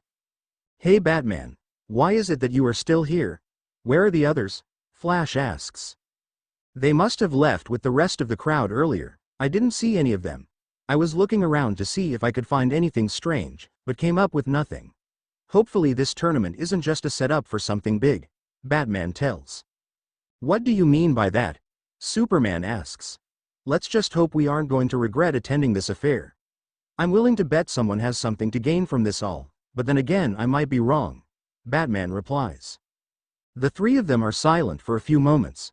"What I think our whole group should do tonight is attend the dance. That should relieve any stress we might have. Of course we would have to come without our patrolling/hero costumes on," Flash suggests. Batman leans forward off of the wall. "You Clark and everyone else maybe, but I have work to do. Tonight is the night I want answers. Something just isn't right about all of this," Batman says. "In all honesty, you just need to chill out a bit. You just seem so uptight about everything. Trust me Bats, a little fun would do you well," Flash advises. "You might be right, but I don't plan on sharing my true identity with any of the Avengers, or anyone for that matter," Bats tells. "All right, that's enough. Let's make our way back to the temple. We've probably kept everyone waiting long enough," Superman says. The three of them begin their journey back to the temple. Miles away, both Kung Lao and Lu enter the Shalian temple. Awaiting them in the front room is Raiden. "So how did the two of you do?" Before saying a word, both Shalian fighters bow to their sensei. "Well, I guess you could say we did well, considering we both passed the first round. I'm not going to lie to you, but this is gonna be a tough one to win," Lu replies. Raiden glances back and forth at each of his students. "I know who you speak of. It is the fighters from another world. But I can feel the confidence throughout you both. Just believe in yourselves and you can accomplish anything." "Thank you, Lord Raiden, it is greatly appreciated," Kung Lao says. "Dinner is being prepared for the two of you and should be ready in the next 10 minutes. I think it would be a good idea if you guys just rest for the remainder of the evening, Raiden tells. Lou looks up at a close-by clock, seeing that it is 30 minutes past 5. Superman, Batman and Flash return back to the temple. They take the elevator up to their floor, by way of Bats and Soup's parting ways with Flash. When inside their room, Bruce takes the cowl off of his head, sitting down in a chair. I really do think you should take Wally's advice. A little relaxation never hurts anyone.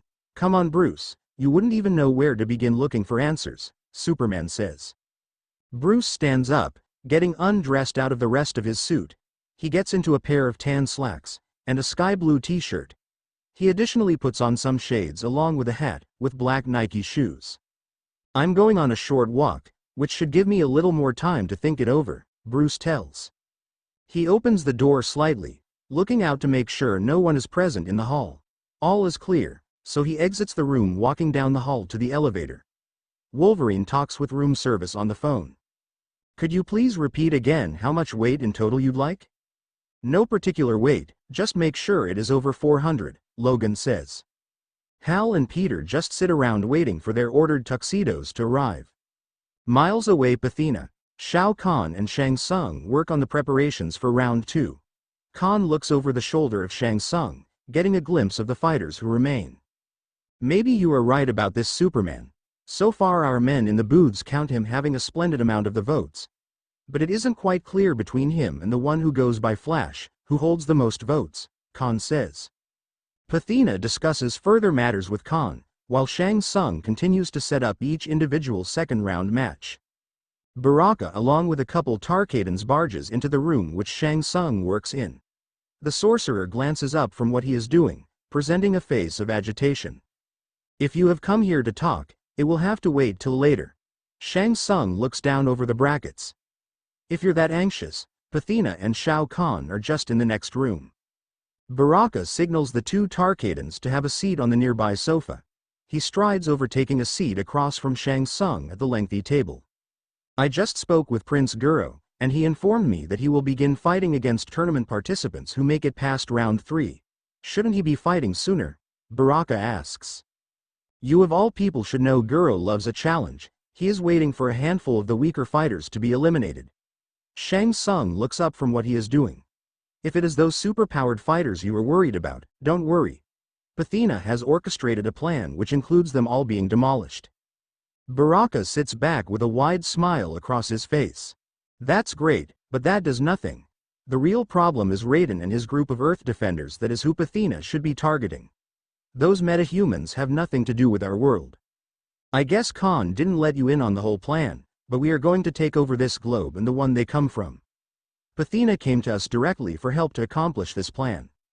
Much excitement runs throughout Baraka, but he still does not fully trust their newfound ally. Over 2 hours pass and the sun has fully set over the mountaintops. Logan reaches over, turning off the water handle. He steps out of the shower, wrapping a towel around his body. He opens his nearby handbag, getting ready to shave. He doesn't spend more than 5 minutes in there before finishing up and leaving. When in the hallway, he looks over to see Batman. If you are looking for any of the others, you probably won't find them. They all left for the primetime event, Batman informs. I already knew, but thanks for telling me anyhow. Not to assume anything, but you aren't going, are you? Logan asks, almost certain. Batman looks down, pulling something out of his utility belt, throwing it to Logan. Here are some coupons I picked up earlier from the stadium. You can use them tonight or on something in one of the gift shops. The Avenger X-Men glimpses through them, seeing what discount each of them gave in depth. He looks up from the slips to an empty hall. A nearby window is open in company of the wind from outside brushing against the plants. Now I can see why this guy hasn't been killed yet. His awareness and technique is crazy. For someone with no superhuman abilities, he is a bit impressive. Afterwards, Logan walks off into his room getting dressed. Lin Kuei Temple Sub-Zero along with many of the other Lin Kuei fighters spar amongst each other. Standing before them is the Grand Master, who takes notes of each individual fighter. After doing so, he calls time, which ends the training session. I'm glad to see that most of you are showing improvement from the past few weeks, but loads of you still have a long road ahead of you. Our goal by the next Mortal Kombat tournament is to have at least 10 of you representing along with Sub-Zero.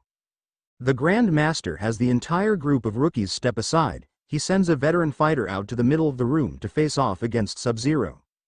I want you all to watch them carefully, pay close attention to their execution of moves. Outside of the temple, Reptile runs through a forest jumping over a log. The resonance of splashing water is present, seeing that the ninja continues crossing through a lake. He looks around, making sure he isn't being followed before proceeding. When coming to a stop, Baraka awaits him by a campfire. Another individual steps from behind a tree. I'm glad to see you made it on time. We must hurry and discuss the future plans before anyone gets suspicious. The sorcerer Quan Kai leans a bit on the tree. Baraka has some information that is sounding promising. Oh really, and what might that be? Reptile asks, not sounding too intrigued. Quan Kai steps forward, putting a hand in front of him. Patience, Reptile, let Baraka speak before forming your opinion. This looks to be a perfect opportunity to resurrect Lord Shinnok. The ninja decides to listen, taking a seat on a nearby rock. Baraka clears his throat before speaking. He starts off by telling them about the new alliance between Pathina the Outsider, Shang Tsung, and Shao Kahn. Across from the tournament dome, many people enter the building where the revelry will take place. Most of the attendants are directed outside through the back doors, with many tables set up and a view of the beach. Clark and Diana enter with wrapped arms, taking a seat near the beach front. Wow, that really is some view. It sure is stunning tonight. Clark sits back, opening a menu. So do you think we should start off with some appetizers first? The princess stares into the night sky, seemingly lost in her thoughts. Diana wears a pink dress with long pink gloves, while Clark wears the casual black suit and tie. He takes a moment to observe her. She notices a smile from him. Is something wrong? Diana asks. Oh, it's nothing really. You just look so beautiful tonight. Where did you get that outfit? She looks away from him, blushing. Tony Stark purchased this for me just an hour ago. I'm glad you like it. Figures. I should have known it was him. Tony's got so much money, it's amazing, just like someone we know. Diana rests her elbows on the table's surface. I really wish Bruce would have come. Sometimes it just feels like Batman has completely taken over his life. Yeah, maybe so, but that is a part of who he is. Both Batman and Bruce are the same individual, just two different sides trying to bring some good to the world. Bucky walks across, having a seat next to Diana. It is then that Clark changes the subject. So are the others all here yet? Clark picks up a menu. There certainly are a lot of things to choose from. Yeah, most everyone should be making their way through the front entrance, but I do believe Wolverine and Batman might be running a little late. I didn't see either of them, Bucky replies. Wally enters alongside Peter. The two of them head right over to the bar area. Don't worry about reaching for your wallet, this one's on me, Wally tells. Both of them order large Sprites, sitting at the stools in front of the bar. Tony, Carol, and Hal make their presence known, walking across the cement floor, finding a table. You must enjoy having that super speed. I bet you're never late for anything.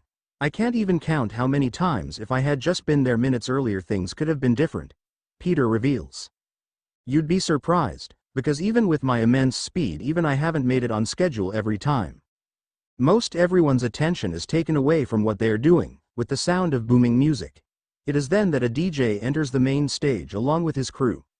Through a microphone they encourage everyone to come out on the dance floor, which a lot of people do almost instantly.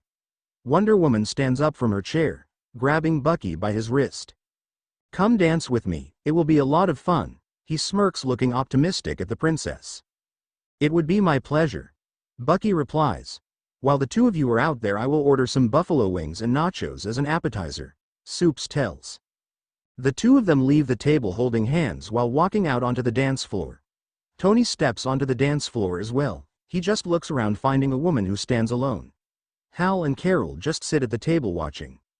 The two of them sure have taken a liking to one another. It's almost like love on first sight, wouldn't you say? Carol asks. Hal rubs his chin for a few moments, reflecting on it. I guess that means I'm not the only one who noticed. So what do you have planned for tomorrow? I think I'll just sit back and relax. Training won't be necessary for most of us.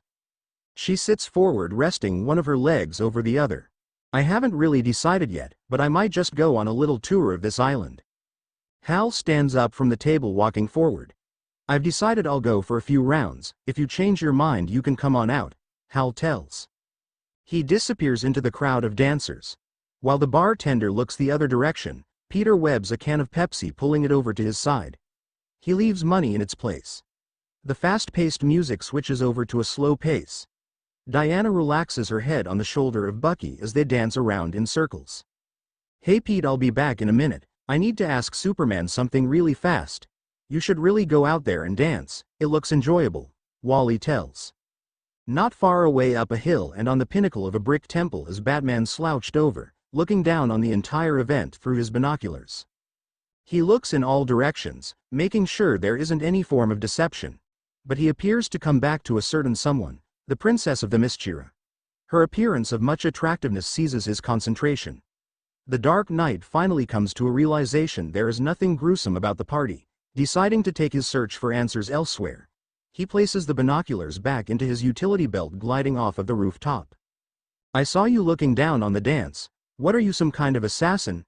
You're good at sticking to the shadows, but so am I."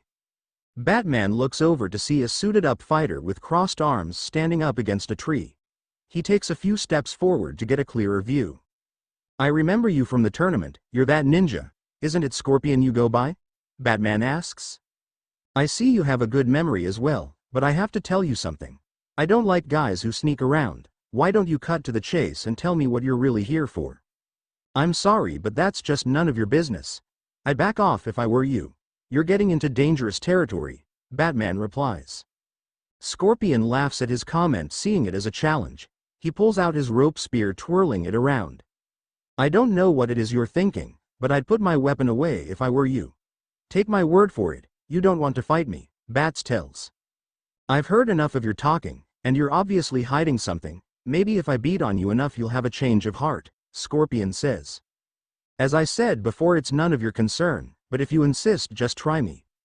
Scorpion smiles under his mask, seeing as the Dark Knight has accepted his challenge.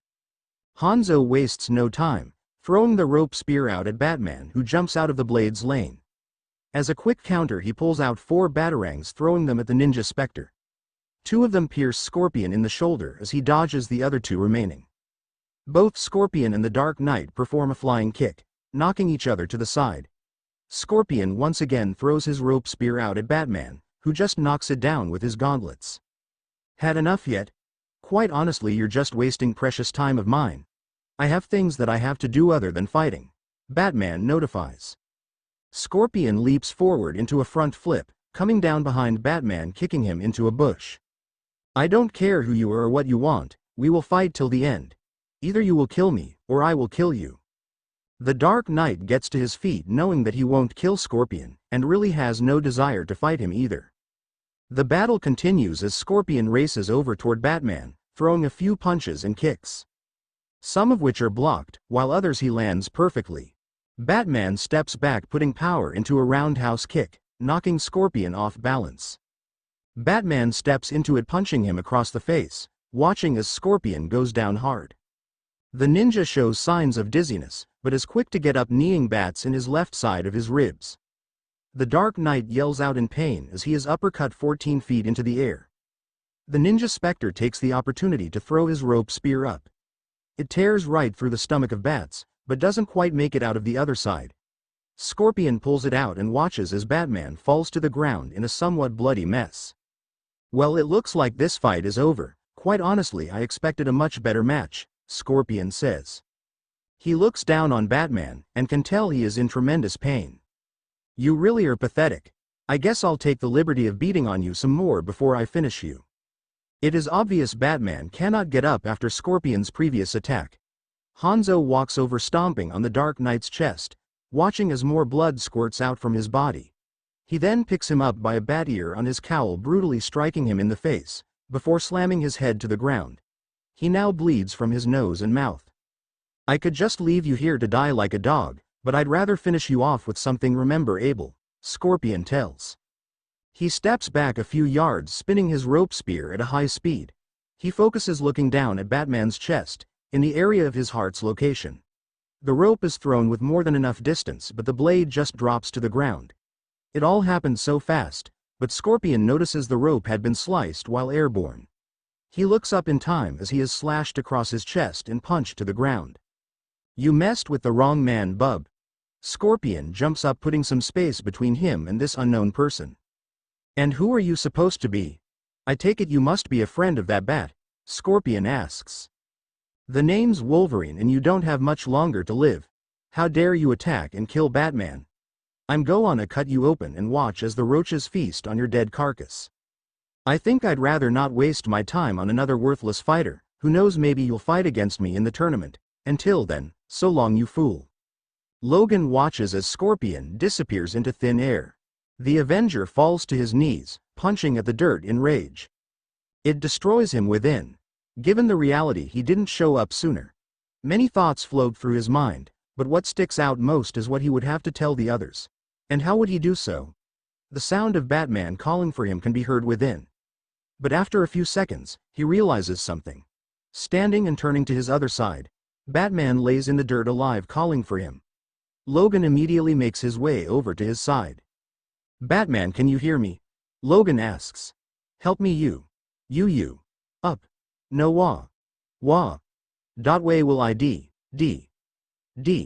Like this. Batman struggles to say. Logan takes off his tuxedo vest, wrapping and tying it around Bat's stomach to stop the bleeding.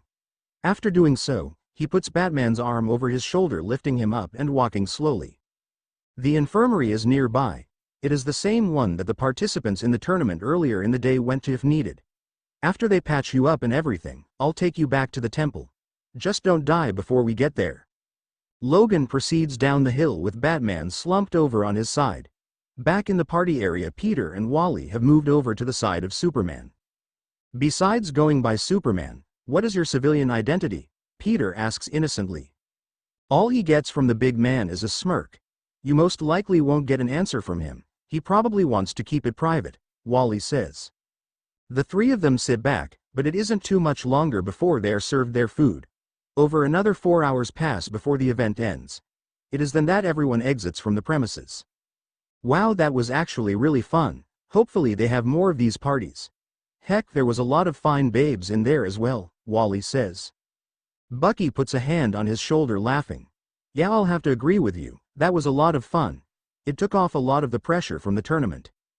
The group talks amongst one another while on the way back to the temple. Back across from the stadium, Logan looks through the glass window, watching over Bruce, who lies on a comfort table hooked to oxygen. His wounds have since been cleaned and patched up. The nurse by his bedside after some time finally leaves, exiting the room. It's a good thing you brought him when you did. If it had been 5 minutes later, he would have passed on. He will be just fine. All he needs now is a lot of rest. Your friend won't be able to get up on his own for at least 2 or 3 days. Do you have any idea how this happened? No clue, Mrs. Logan looks down at her name tag. Ms. Deanna, I just found him this way. Logan replies. She lifts up her clipboard, writing something down. Well, I have another patient to check up on. You can stay here as long as you wish. He probably won't be up and back to 100% for 2 weeks at quickest. That can't work. He is a participant in the tournament, Logan replies. I'm sorry, but that's just the way it is. He will have to be taken out of the event. Just let him rest. That is the best way for a nice speedy recovery. Deanna puts the clipboard down to her side, walking down the hall. Logan looks downward at her legs and backside, whistling. She turns around as a response, but he hastily looks the other way. Logan then looks through the glass to see the eyes of Bruce open. But what happens next surprises him more. Bruce sits up, taking the oxygen off of his face, hopping off of the table. It is then that Logan enters the room. What in the name of God do you think you're doing? In your present state you shouldn't be up, Logan asks.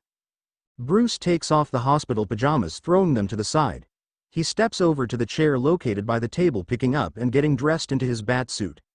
Logan watches at the side, amazed at how Bruce moves around as if he hadn't been injured at all. Bruce puts the cowl back over his head last, turning to Logan. Let's get out of here before she makes another round to this room, Batman says. Logan wants to say something but is at loss for words. Instead, he just shakes his head, agreeing. Batman takes the lead as they hurry through the hall to the exit. Once outside, they are almost soaked down with the heavy rain all around. We will just call it a night and make our way back to the temple. Let's just keep it between us what happened tonight, Batman tells. Logan shakes his head, agreeing, walking through the downpour. Hopefully you don't have another encounter with that ninja. You might not be so lucky next time.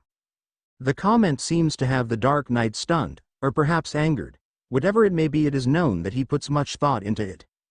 There is one thing you don't know about me, Logan, and that is I don't repeat the same outcome twice. I'm sure you understand what I'm saying, but if he and I meet again it won't be the same. Whatever the case, I'm glad you made it okay. Just try and be more careful when sneaking around. I won't always be there for your assist. Back at the temple, Diana finishes up in the bathroom, slipping into a long t-shirt, returning to the room. Both Carol and Bucky are sound asleep. She tiptoes across the carpet over to Bucky's bed. She looks down at him, having much desire in her eyes. Rubbing a hand across his face, she bends down a bit, bringing her lips closer to his. Feeling a bit uneasy, she pulls back, standing, walking across the room and getting into bed with Carol. At Shao Kahn's fortress, Shang Tsung looks over his completed round 2 brackets. It all looks good. You have done a fabulous job as usual. I'm about to go get some shut-eye, Pathina emphasizes. Shang Tsung looks over to see her wearing a robe in the midst of her bra and thong revealed. He does a proficient task of trying to hide his interest. She blows him a good night, leaving the room. Driving through the streets of Gotham is a fresh group of individuals who appear to keep a low profile.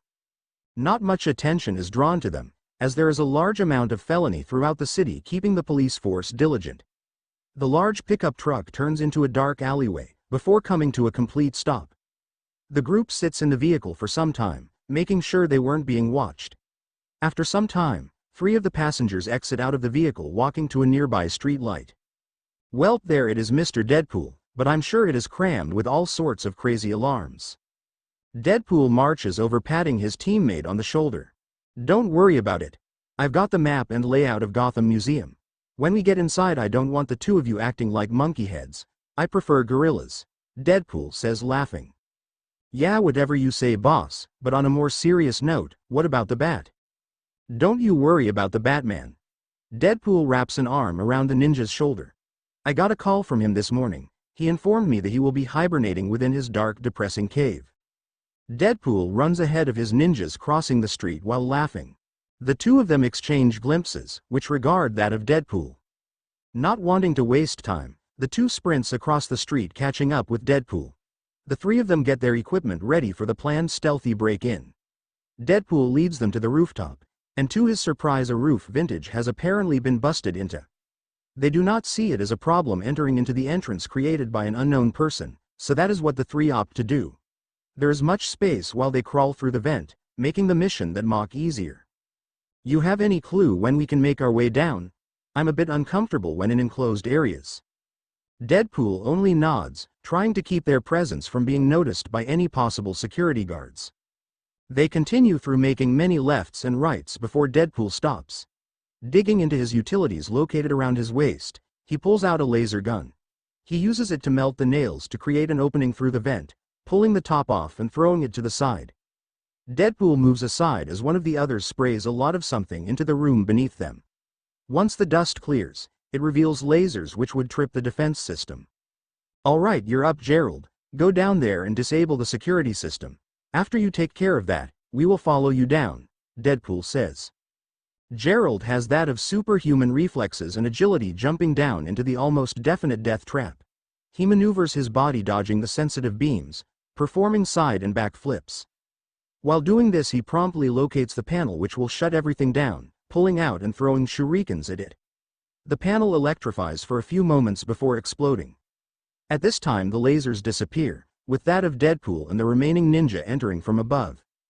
Good work, Gerald. Let's just recover the chest plate from that armor over there, Deadpool tells. The other ninja opens up a huge bag, dragging it across the room. The feeling of victory is replaced with fright, given the loud sound of a whip striking the marble floor. The bag is dropped as the 3 of them turn around to see what caused the noise. Miyu, good evening, boys. I hope I'm not getting in the way. One of the ninjas recognizes this individual instantly. Deadpool has nothing but desire in his eyes. How is it they hit the jackpot on a mission like this?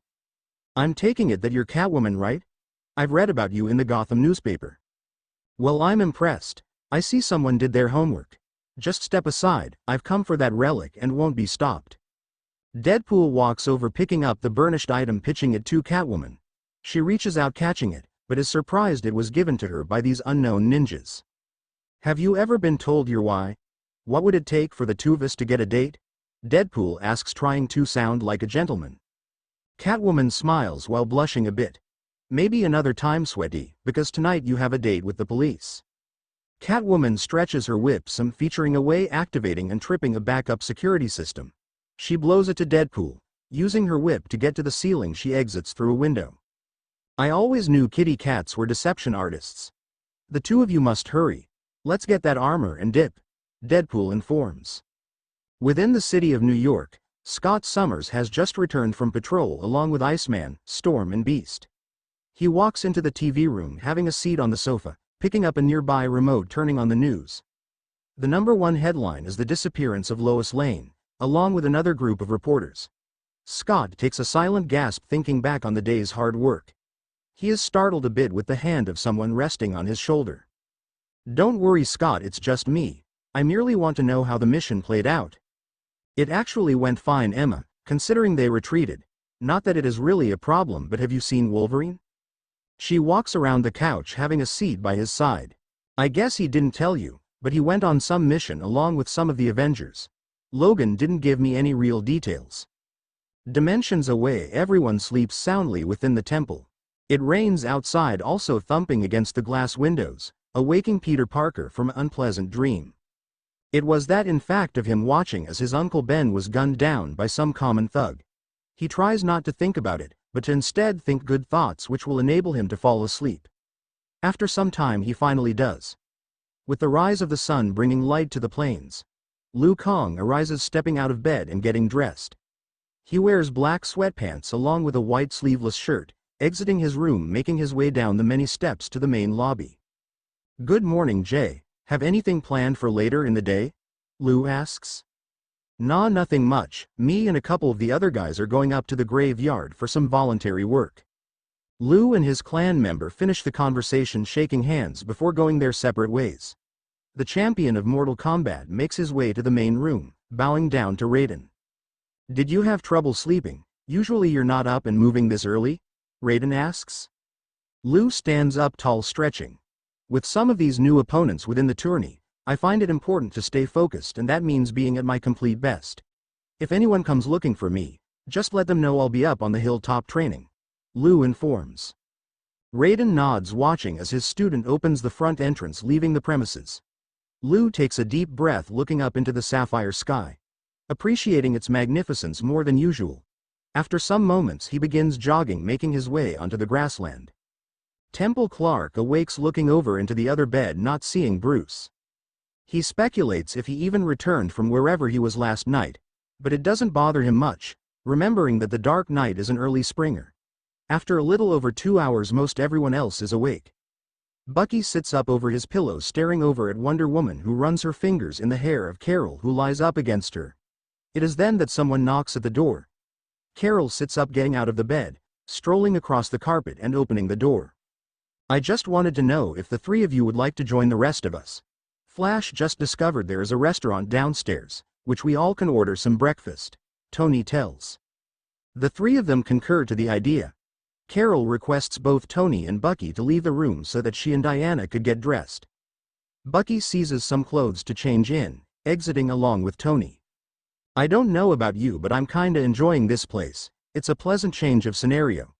Plus this is a good way to test our skills in a tournament, Bucky says. Tony strokes his buddy on the shoulder as they walk down the hall.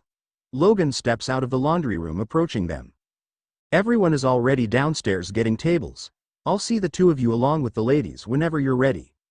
No one seems to know where Batman or Superman are. They're probably out exploring, Logan tells. Wolverine walks to the hall's end getting into the elevator. Hal sits at a table located close to the pool reading a newspaper while drinking a banana-flavored smoothie. Peter sits to his left wearing shades to hinder out the sun. Do you mind if I ask you a question, GL? Sure, go ahead, Hal replies taking another sip. Well, did you notice your teammate Wandy has something going on with Cap? I might be mistaken, however. Why does it matter? Are you jealous? Hal asks, smiling, flipping the page. The wall crawler doesn't answer right away. It is obvious that she is incredibly attractive, but there was no way he felt that way about her. Of course not, that would be eccentric, he finally replies. Not even a mile away from the temple, Superman flies above, looking below for someone. He is almost certain his search is over, looking down on a man who sits under a tree meditating. He gradually descends to the ground, disembarking in front of the person, realizing he is right. Good morning, Bruce. Why is it that you're this far from the temple? Supes asks. You should stop stressing so much, Cal. Bruce opens his eyes. I can get more quiet and concentration out here, which is why I'm here. The Kryptonian notices the bandages wrapped around the stomach and chest of his ally, but decides not to ask why. Bruce stands, picking up his shirt and putting it on. I have some things that I need to get from the room, so if you'd like we can return to the temple, Bruce says. Superman decides to meet him there, flying off. Bruce uses the same path he used when coming to this peaceful spot, a dirt road just a few yards away. He puts on a straw hat along with shades to help cover his face, just in case he is approached by any of the Avengers, except for Wolverine, who already knows his secret identity. At the castle of Shao Kahn, Prince Guro looks over some of the tournament footage. So what round do you plan on jumping in? Pathina walks in next to Guro. I don't believe I was informed when you plan to do so. It isn't something for you to be concerned with, however I am very impressed with some of the fighters you have invited to the tournament. Pathina walks over to a near table, pouring her a glass of wine. She looks on the screen to see the recap of Baraka butchering his adversary. That Iron Man seems to be a powerful force himself, but I'm sure without that armor of his, that of his abilities would drop to nothing. Not to say I plan on losing to anyone in this tournament, but it will be interesting to see who holds the Mortal Kombat title in the end, Guro tells. Pathina can feel that the presence of the JLU members along with the Avengers brings much excitement into that of the Prince. The two have different thoughts on which the competition is actually between. Pathina believes it will be won by Superman, Ms. Marvel, Wonder Woman, GL, Captain America, or Wolverine. While Guro believes it can be taken by anyone. She feels Spidey is also a contender, but his inness seems to get the best of him in battle. So once your plan is fulfilled, we will rule this world, and that of where these beings came from. That is great, but I feel we shouldn't stop there. Spreading our rule throughout other dimensions would be all too satisfying, Guro tells. Pathina throws her hair back, smiling. Two great minds must think alike. That was my plan from the very beginning. Guro sits back, feeling all too good. This was like a dream come true. He is offered a glass of wine from Pathina, accepting. Within the residence of the temple, Diana, Carol, Bucky and Tony enter into the restaurant. Tony asks for them to be seated outside, seeing as that was where everyone else was. The four follow the waitress, who seats them at a table next to their acquaintances. Took you guys long enough, we were about to order without you. Wally lets his irritation be known. Now let's eat before it's lunchtime.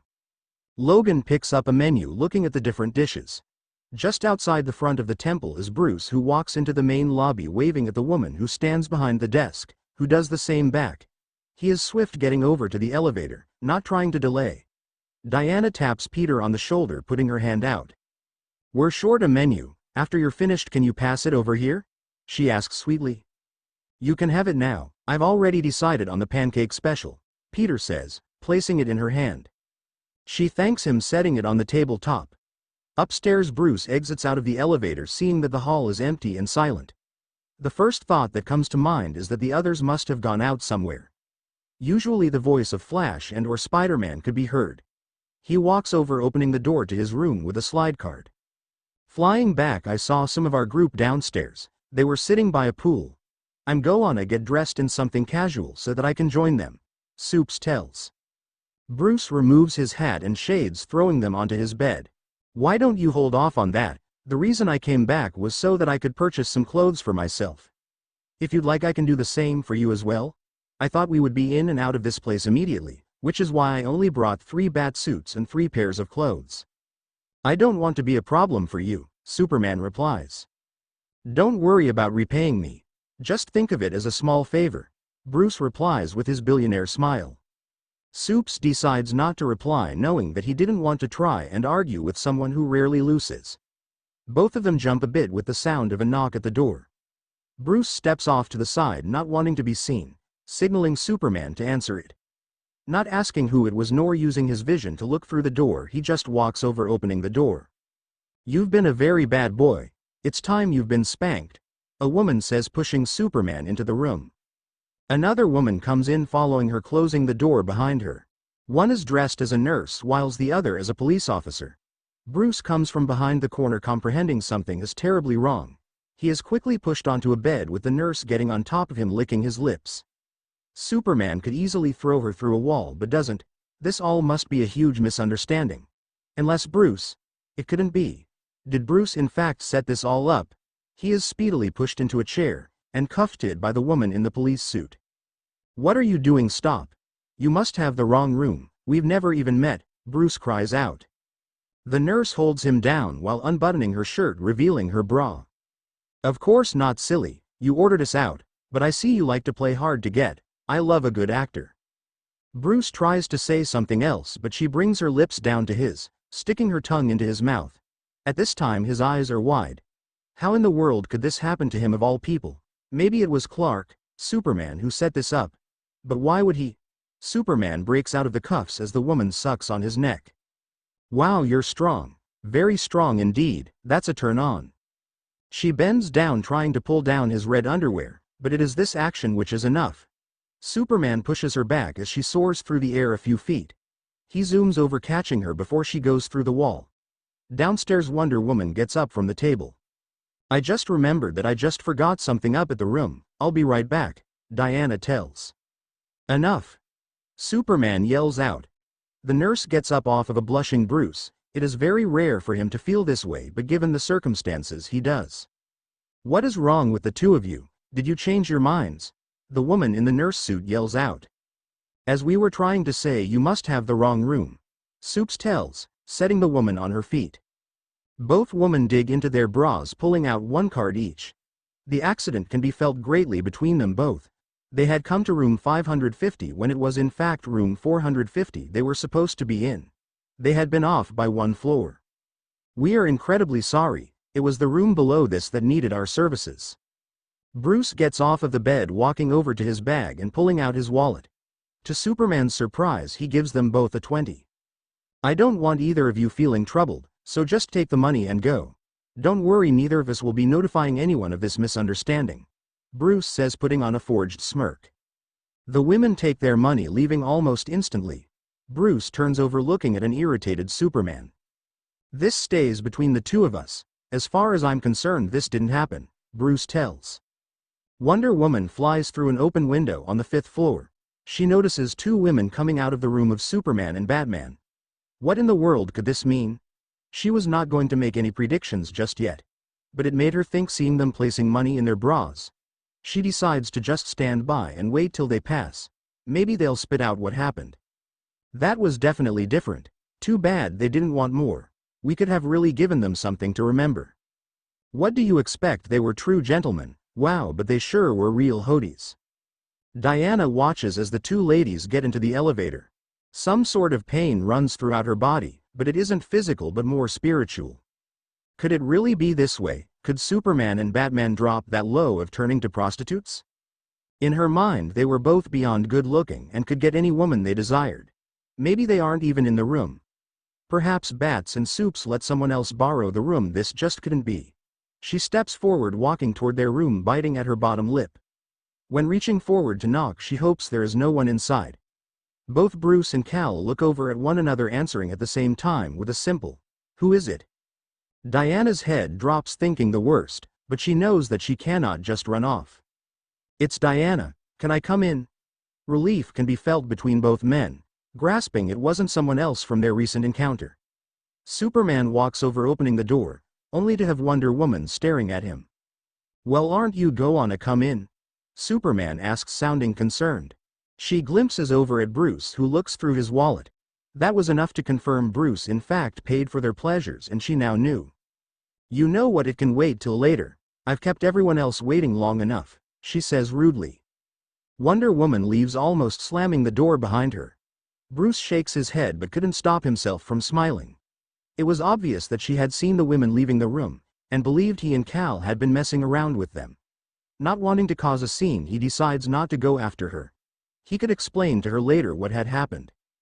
Gee, I wonder what's wrong with her. She must not be feeling too well, Superman emphasizes. Bruce gets up from the chair, placing his wallet within his pocket, strolling toward the door. I'll be back shortly. I'm just going across the street to get us some outfits, Bruce says, opening and closing the door. The sound of a closing door causes Diana to turn around and look. Walking the other way is Bruce. She rolls her eyes, turning the opposite direction of him, walking to her room. Back at the hideout of Khan, Shang Tsung has returned to the castle with the results of which fighter was favored most by the fans to win the tournament. He is greeted in the front room by Baraka. What is all that you hold there? The Tarkata asks. It's the poll results. Some people must be hoping for an upset. Ms. Marvel has the second most votes to Superman. The Flash is only under her by 9 votes. The day to loosen comes and passes quickly, leading up to the opening of the second round of the competition. Liu Kang enters into the dome over an hour before the event is set to proceed. As much as the Shalian warrior has been trained, he can sense the presence of another individual nearby. Emerging from a corner is Wolverine, skimming down on a flyer he holds. Liu relaxes, realizing there is no danger opposing him. If I can remember correctly, you're one of the fighters who traveled from another world. So what do you think of the Mortal Kombat tourney so far? Liu asks. It's actually not too bad. Whoever set this thing up picked a good spot. The surrounding turf is striking. Wolverine walks past Liu, continuing on his trail. Once out of sight, he pushes down on his earpiece located within his cowl. I hope you're having better luck than me. Why don't we just forget this, Bats? Perhaps this isn't a setup. Maybe it is as simple as winning this competition. In my opinion, you think too much, Wolverine says. Batman sprints along the top of the dome, looking down inside. No matter what anyone says, there is a swirl of deception which plays in his head. Batman grapples over to the other side of the dome, changing the vision within his lenses, trying to locate something to follow up on. You could be right, Logan, but I've been around long enough to know when something just isn't right. The Caped Crusader moves around swiftly, noticing Liu Kang walking the opposite direction of Logan, but someone follows him from behind holding an axe. Wolverine, behind you. Batman yells, gliding down. Wolverine leaps out of the blade's path, uprising the razor claws from his knuckles. The individual who stands before him is A7, featuring Viking. Batman comes down on the Viking's back, trying to wrestle him to the ground, only to be thrown up against a wall. Laughing is the enormous brute with extent, dignity and fortitude. Batman grabs the wrist of Wolverine, who attempts to attack the unknown person head-on. Before any further action, why did you try and attack my friend here? Bats asks. The Viking drops his weapon, charging the two, grabbing them by their necks, throwing them into a stack of chairs. He looks down on the two, laughing frenziedly. Wolverine jumps up, kicking into the giant, only moving him back a bit. The Viking punches Wolverine a few feet backwards, smiling at how easy it is. Batman rolls over to the side, getting up while pulling out 2 batarangs. I'm gonna ask you once and only once, why in the world are you attacking us? Batman demands. The Viking reaches out to grab the Dark Knight, who jumps over his shoulder. Before getting to his backside, Batman is grabbed by his ankle and thrown in the direction of Wolverine. Bats pulls out his grapple gun, slinging himself to the top of a wall. You sure are a clever one. Very impressive. The Viking looks up at Batman, displaying a huge smirk. Come down here so I can crush you. Trying to catch the giant off guard, Wolverine tries to cut at him, only to be grabbed by the arm and thrown to the side. What makes it shoddier is the fact he didn't take his eyes off the Caped Crusader. Batman glides down, throwing the explosive batarangs at the obvious destroyer, being grabbed by his cape and thrown to the side as well. The Viking again snickers at how effortless it seems. The Viking falls forward, being attacked from his backside. He catches himself before completely falling to the ground. The Leviathan brushes himself off, turning to his attacker. Standing before him is Liu Kang, who is obviously confused. I'm not sure why you all are fighting. The tournament will be progressing in less than an hour. There is no need for all of this nonsense. Liu tells. Why don't you tell that to this brainless idiot? Wolverine takes a stand, keeping his guard up. He attacked us and didn't have the decency of telling us why. Liu turns over to the Viking, surprisingly being kneed in the stomach, along with being uppercut 10, featuring Wolverine along with Batman charge the giant, kicking him back into a glass display. Lou wastes no time joining by their side, watching as the Viking stands. "Why don't you stop wasting everyone's time and just tell me why you are attacking us?" Bats asks. The Viking walks over, picking up a table, throwing it at the three, who all jump out of its path. At this point, the champion of the tournament himself is confused on the actions by this unknown individual. Batman shoots his grapple gun in the direction of the Viking, who dodges the sharp tip, which ends up in the ceiling. The Dark Knight pulls fiercely on the gun, bringing down a huge portion of the ceiling over the Viking. "It's about time. That maniac was driving me insane. Do any of you have a clue why he attacked us?" Wolverine asks. There is no time to reply, as the rumble in front of them gradually moves.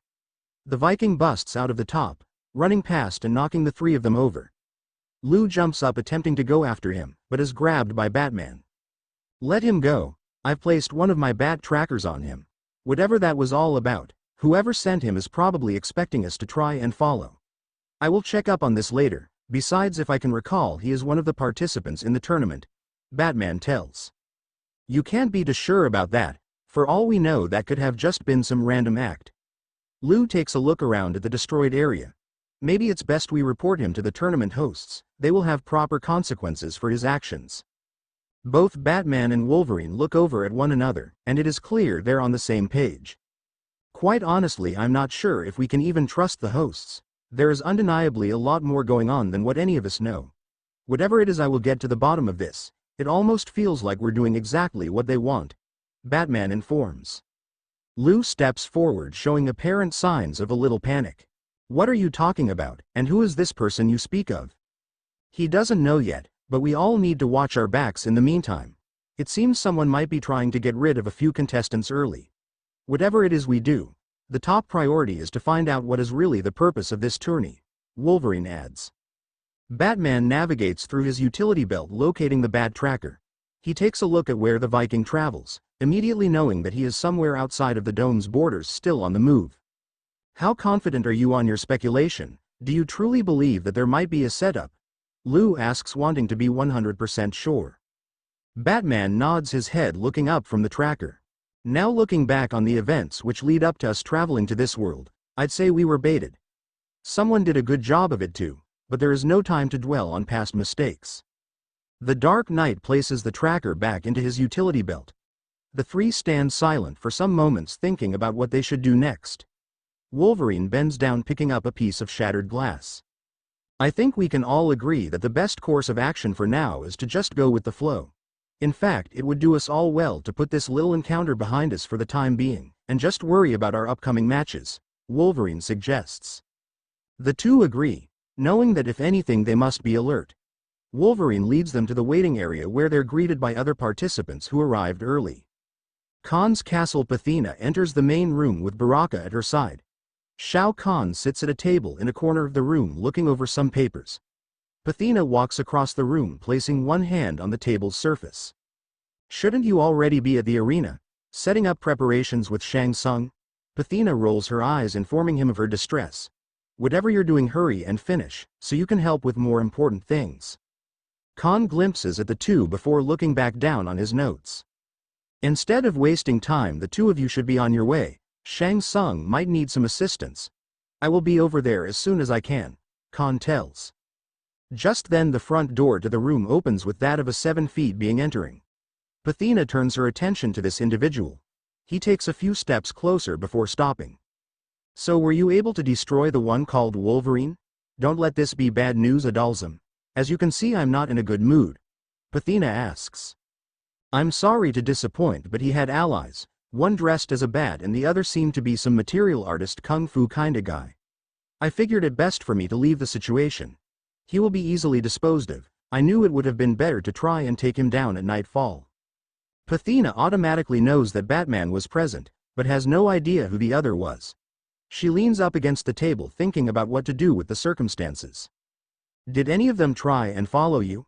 It is very crucial that our plans are kept secret from anyone." "You don't need to worry about that at all. According to how I was picking the three of them apart so easily, I'd say they were afraid to follow. I only left given the fact that I didn't want any other participants to walk in on what was happening." The two talk back and forth for a little bit longer before the conversation ends. It is at this time that Pathina exits the room along with Baraka and Adalzam. When outside of the castle's front entrance, Baraka takes to a different path than the two, informing them he has something that must be taken care of. Pathina nods, following Adalzam the Viking to the tournament arena. The Tarkata rechecks his surroundings a few times over before proceeding into a forest area. He sprints down a familiar path, reaching the meeting point without much delay. I would have been here sooner, but I had to shake the giant and beauty off my trail. Next time we set up another one of these meetings, it will be safer to have them during twilight hours, Baraka tells. Quan Kai unwraps what appears to be some kind of poster. Reptile sits on an enormous rock, tapping a finger over its surface. I know the two of you have a tournament to get back to, so I will make this as swift as possible. Based on the information you have given me, Baraka, you need to steal the sapphire orb from Pathina. Reptile steps up, interrupting the sorcerer. Have the two of you been keeping information away from me? If we're going to work as a team to bring Lord Shinnok back, I must know all the information which has been gathered, Reptile tells. Have a seat, Reptile, all will be explained. Baraka just gave me this information around 3 hours ago. As I was saying, we must obtain that orb. It contains unimaginable power which Pathina plans to use to power her army to conquer this world. But if we get our hands on it, we'll have more than enough power to resurrect Shinnok, Quan Kai tells. Inside the dome, over an hour passes with the beginning of the second round. Every seat within the stands has been bought out. The energy and excitement can be felt between everyone throughout the dome. The announcer steps into the ring, causing the crowd to get blaring. Hello everyone and welcome to round 2. Before we get started, I would like to tell you all a few things. As you should already know, there are only 200 remaining participants, and by the end of the day there will only be 100. But moving on to the polls. The fighter favored to win this tournament by your votes is Superman. Now for our first match, it is in fact Superman versus Reg the Magician. Superman gets up from his chair, walking past the many contestants, which some show faces of resentment. He stops in front of someone who frowns. If you don't mind, I would like to speak with you after my match. You know you can tell me when something is bothering you, Diana, Supes tells. He rubs a hand over her shoulder only to have her shrug him off. She looks the opposite direction of him as he continues his way to the ring. What she had seen the other morning still bothers her a bit, but she figures it isn't her business, therefore shouldn't say a word. Supes enters into the ring along with his opponent. So where would the two of you like to battle today? Reg steps forward with an exceedingly huge smirk on his face. I will take on this so-called Man of Steel in Halloween Town, Reg quickly says. Superman nods, agreeing to the suggestion. The announcer steps out of the ring as usual. At this time the two opponents are zapped to the fighting area. Superman looks around to dead leaves blowing all around, and the smell of pumpkin pie brings a smile to his face. Supes looks around to see kids trick or treating. The full moon is the last touch which brings on the Halloween spirit completely. The Man of Steel is so caught up in the moment he doesn't realize when a kid bumps into him falling back. Watch where you're going, mister, the kid yells, kicking across the leg of Supes. Superman just smiles, not feeling the hit at all. The child runs, catching up with his friends. He is brought back to reality with the echo of screaming children. He looks across the way to see children running from a huge fire breath shooting pumpkin. On the top of it is Reg himself. Are you ready to begin, Superman? I'm going to prove to everyone that you can be beat? I'd say this would be a great world for your demise, Reg tells. Superman flies into the air, soaring toward the pumpkin, who blasts fireballs at him. Supes just punches the heat balls out of his way, flying forward. He punches right through the pumpkin, watching it splatter to pieces. Impressive, Superman, but I have a lot more up my sleeve. Reg chants a series of words. Within seconds, ghosts surround the area along with skeletons ripping out of the bottom surface. Superman steps back, taking a deep breath, stepping forward and blowing out his ice breath. The skeletons are frozen solid. Supes then blasts them to pieces using his laser vision. Next he zooms in circles around the ghosts at incredibly expeditious velocity, destroying them instantly. Just like I've told many others who have opposed me throughout my life, you're gonna have to try harder than that. Reg stands in place, wide-eyed, but at the same time excited for the challenge. So I see you're the type of guy who likes to get straight to the point. Well, fasten your seatbelt, because now you're in trouble. Reg chants yet another set of words with a large amount of energy forming around him. He begins growing fangs along with claws. Superman takes a few more steps back, grasping he is transforming. It doesn't take long for the transformation to be complete. The Man of Steel doesn't show much emotion looking up at the now bronzed Tyrannosaurus Rex. The dinosaur swings its tail at Supes, who grabs it, throwing the 70+ featuring T-Rex some distance away into a lake. Superman takes to the sky, following in the direction of his opponent. The spectators back within the stadium show their appreciation for the Kryptonian's skills. The T-Rex immediately hops out of the lake back onto dry land. "I think I've had about enough of this," Superman says to himself.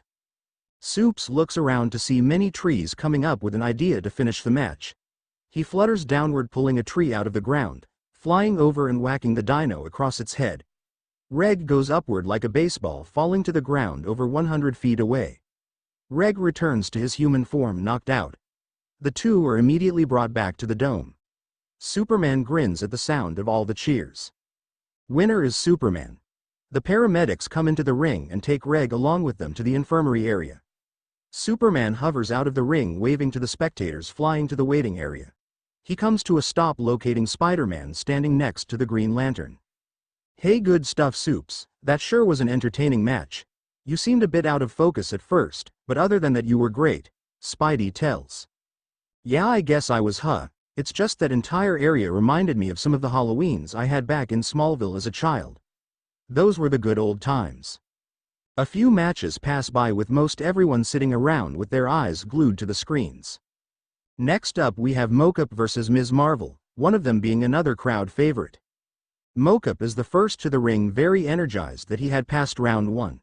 Everyone including Mocap look up to see Ms. Marvel enter into the ring, coming down in front of her opponent. "If it is fine with her, I would like to fight here in the ring," Mocap tells. She agrees to his suggestion, which is when the announcer steps out of the ring. Mocap starts things off fast, sprinting forward toward his opponent, casting a few punches and kicks which are precluded. He punches at her some more as she counters, slapping him to the ground. He takes a stand, spitting off to the side.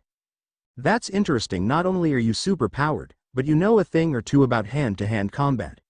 To top it off with beauty makes it just that more why," Mocap says. Ms. Marvel catches him off guard by reaching forward, grabbing him by his shoulders, flying them both into the air. The spectators look up some distance, astounded at the sight. Ms. Marvel rockets down fast, sending Mocap head first into the ring's surface, knocking him out. The winner of this match, by way of knockout, is Ms. Marvel. Back in the waiting area, Batman is approached by that of Captain America along with Spider-Man. "Hey Bats, why do you choose to always be alone? Heck, it almost depresses me seeing you sitting around just staring into space. It almost makes me question if you have a life," Spidey tells. Batman looks over at the wall crawler with an eyebrow up behind his cowl. "First off, I do have a life. Right now I'm just trying to figure out what is going on before it is too late," Batman replies. "Yeah, whatever you say, Bats, you keep telling yourself that. If I were you, I'd try and relax a little bit. It's obvious you carry too much of the world's problems on your shoulder. Besides, at the end of the day, you're just a man with no superpowers. Don't get me wrong, I love all your really cool toys and stuff." Cap walks over, placing a hand on the shoulder of Spider-Man, applying a tight grip. "You've said enough. I'm sure he understands what you're saying. Maybe you should think a little more before you speak. Do you forget what this man has done? He has worked up his status to a legend. Enough, let's just forget this conversation ever happened." Batman looks down, pulling a stack of cards out of his utility belt. "Anyone for a game of poker?" Both nod, consenting in the idea. Within a back room, Guro stands over Shang Tsung, who looks over the set of wins and losses so far in round 2. Since Pathina is so obsessed with destroying those fighters from the other world, why not have them face each other now? Guro asks. "Patience, Guro. We must keep the spectators hyped for this event. As you should already know, a handful of those fighters are crowd favorites." Shang Tsung continues to observe the matches, watching as several contestants are eliminated. Next up we have Sindel versus Wonder Woman. Captain America immediately sets down his cards, standing up. "The two of you can start up without me. I'll be back soon." Batman and Spider-Man look up from their cards at one another.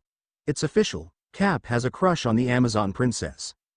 I can't blame him though. She's like everything a man could want and more. Is it just me, or did I just repeat myself? Spidey says, shrugging his shoulders. Batman looks around locating Flash, who tries to flirt with Sonya and Ms. Marvel. He just shakes his head, displaying a small smirk. The end. Now we will see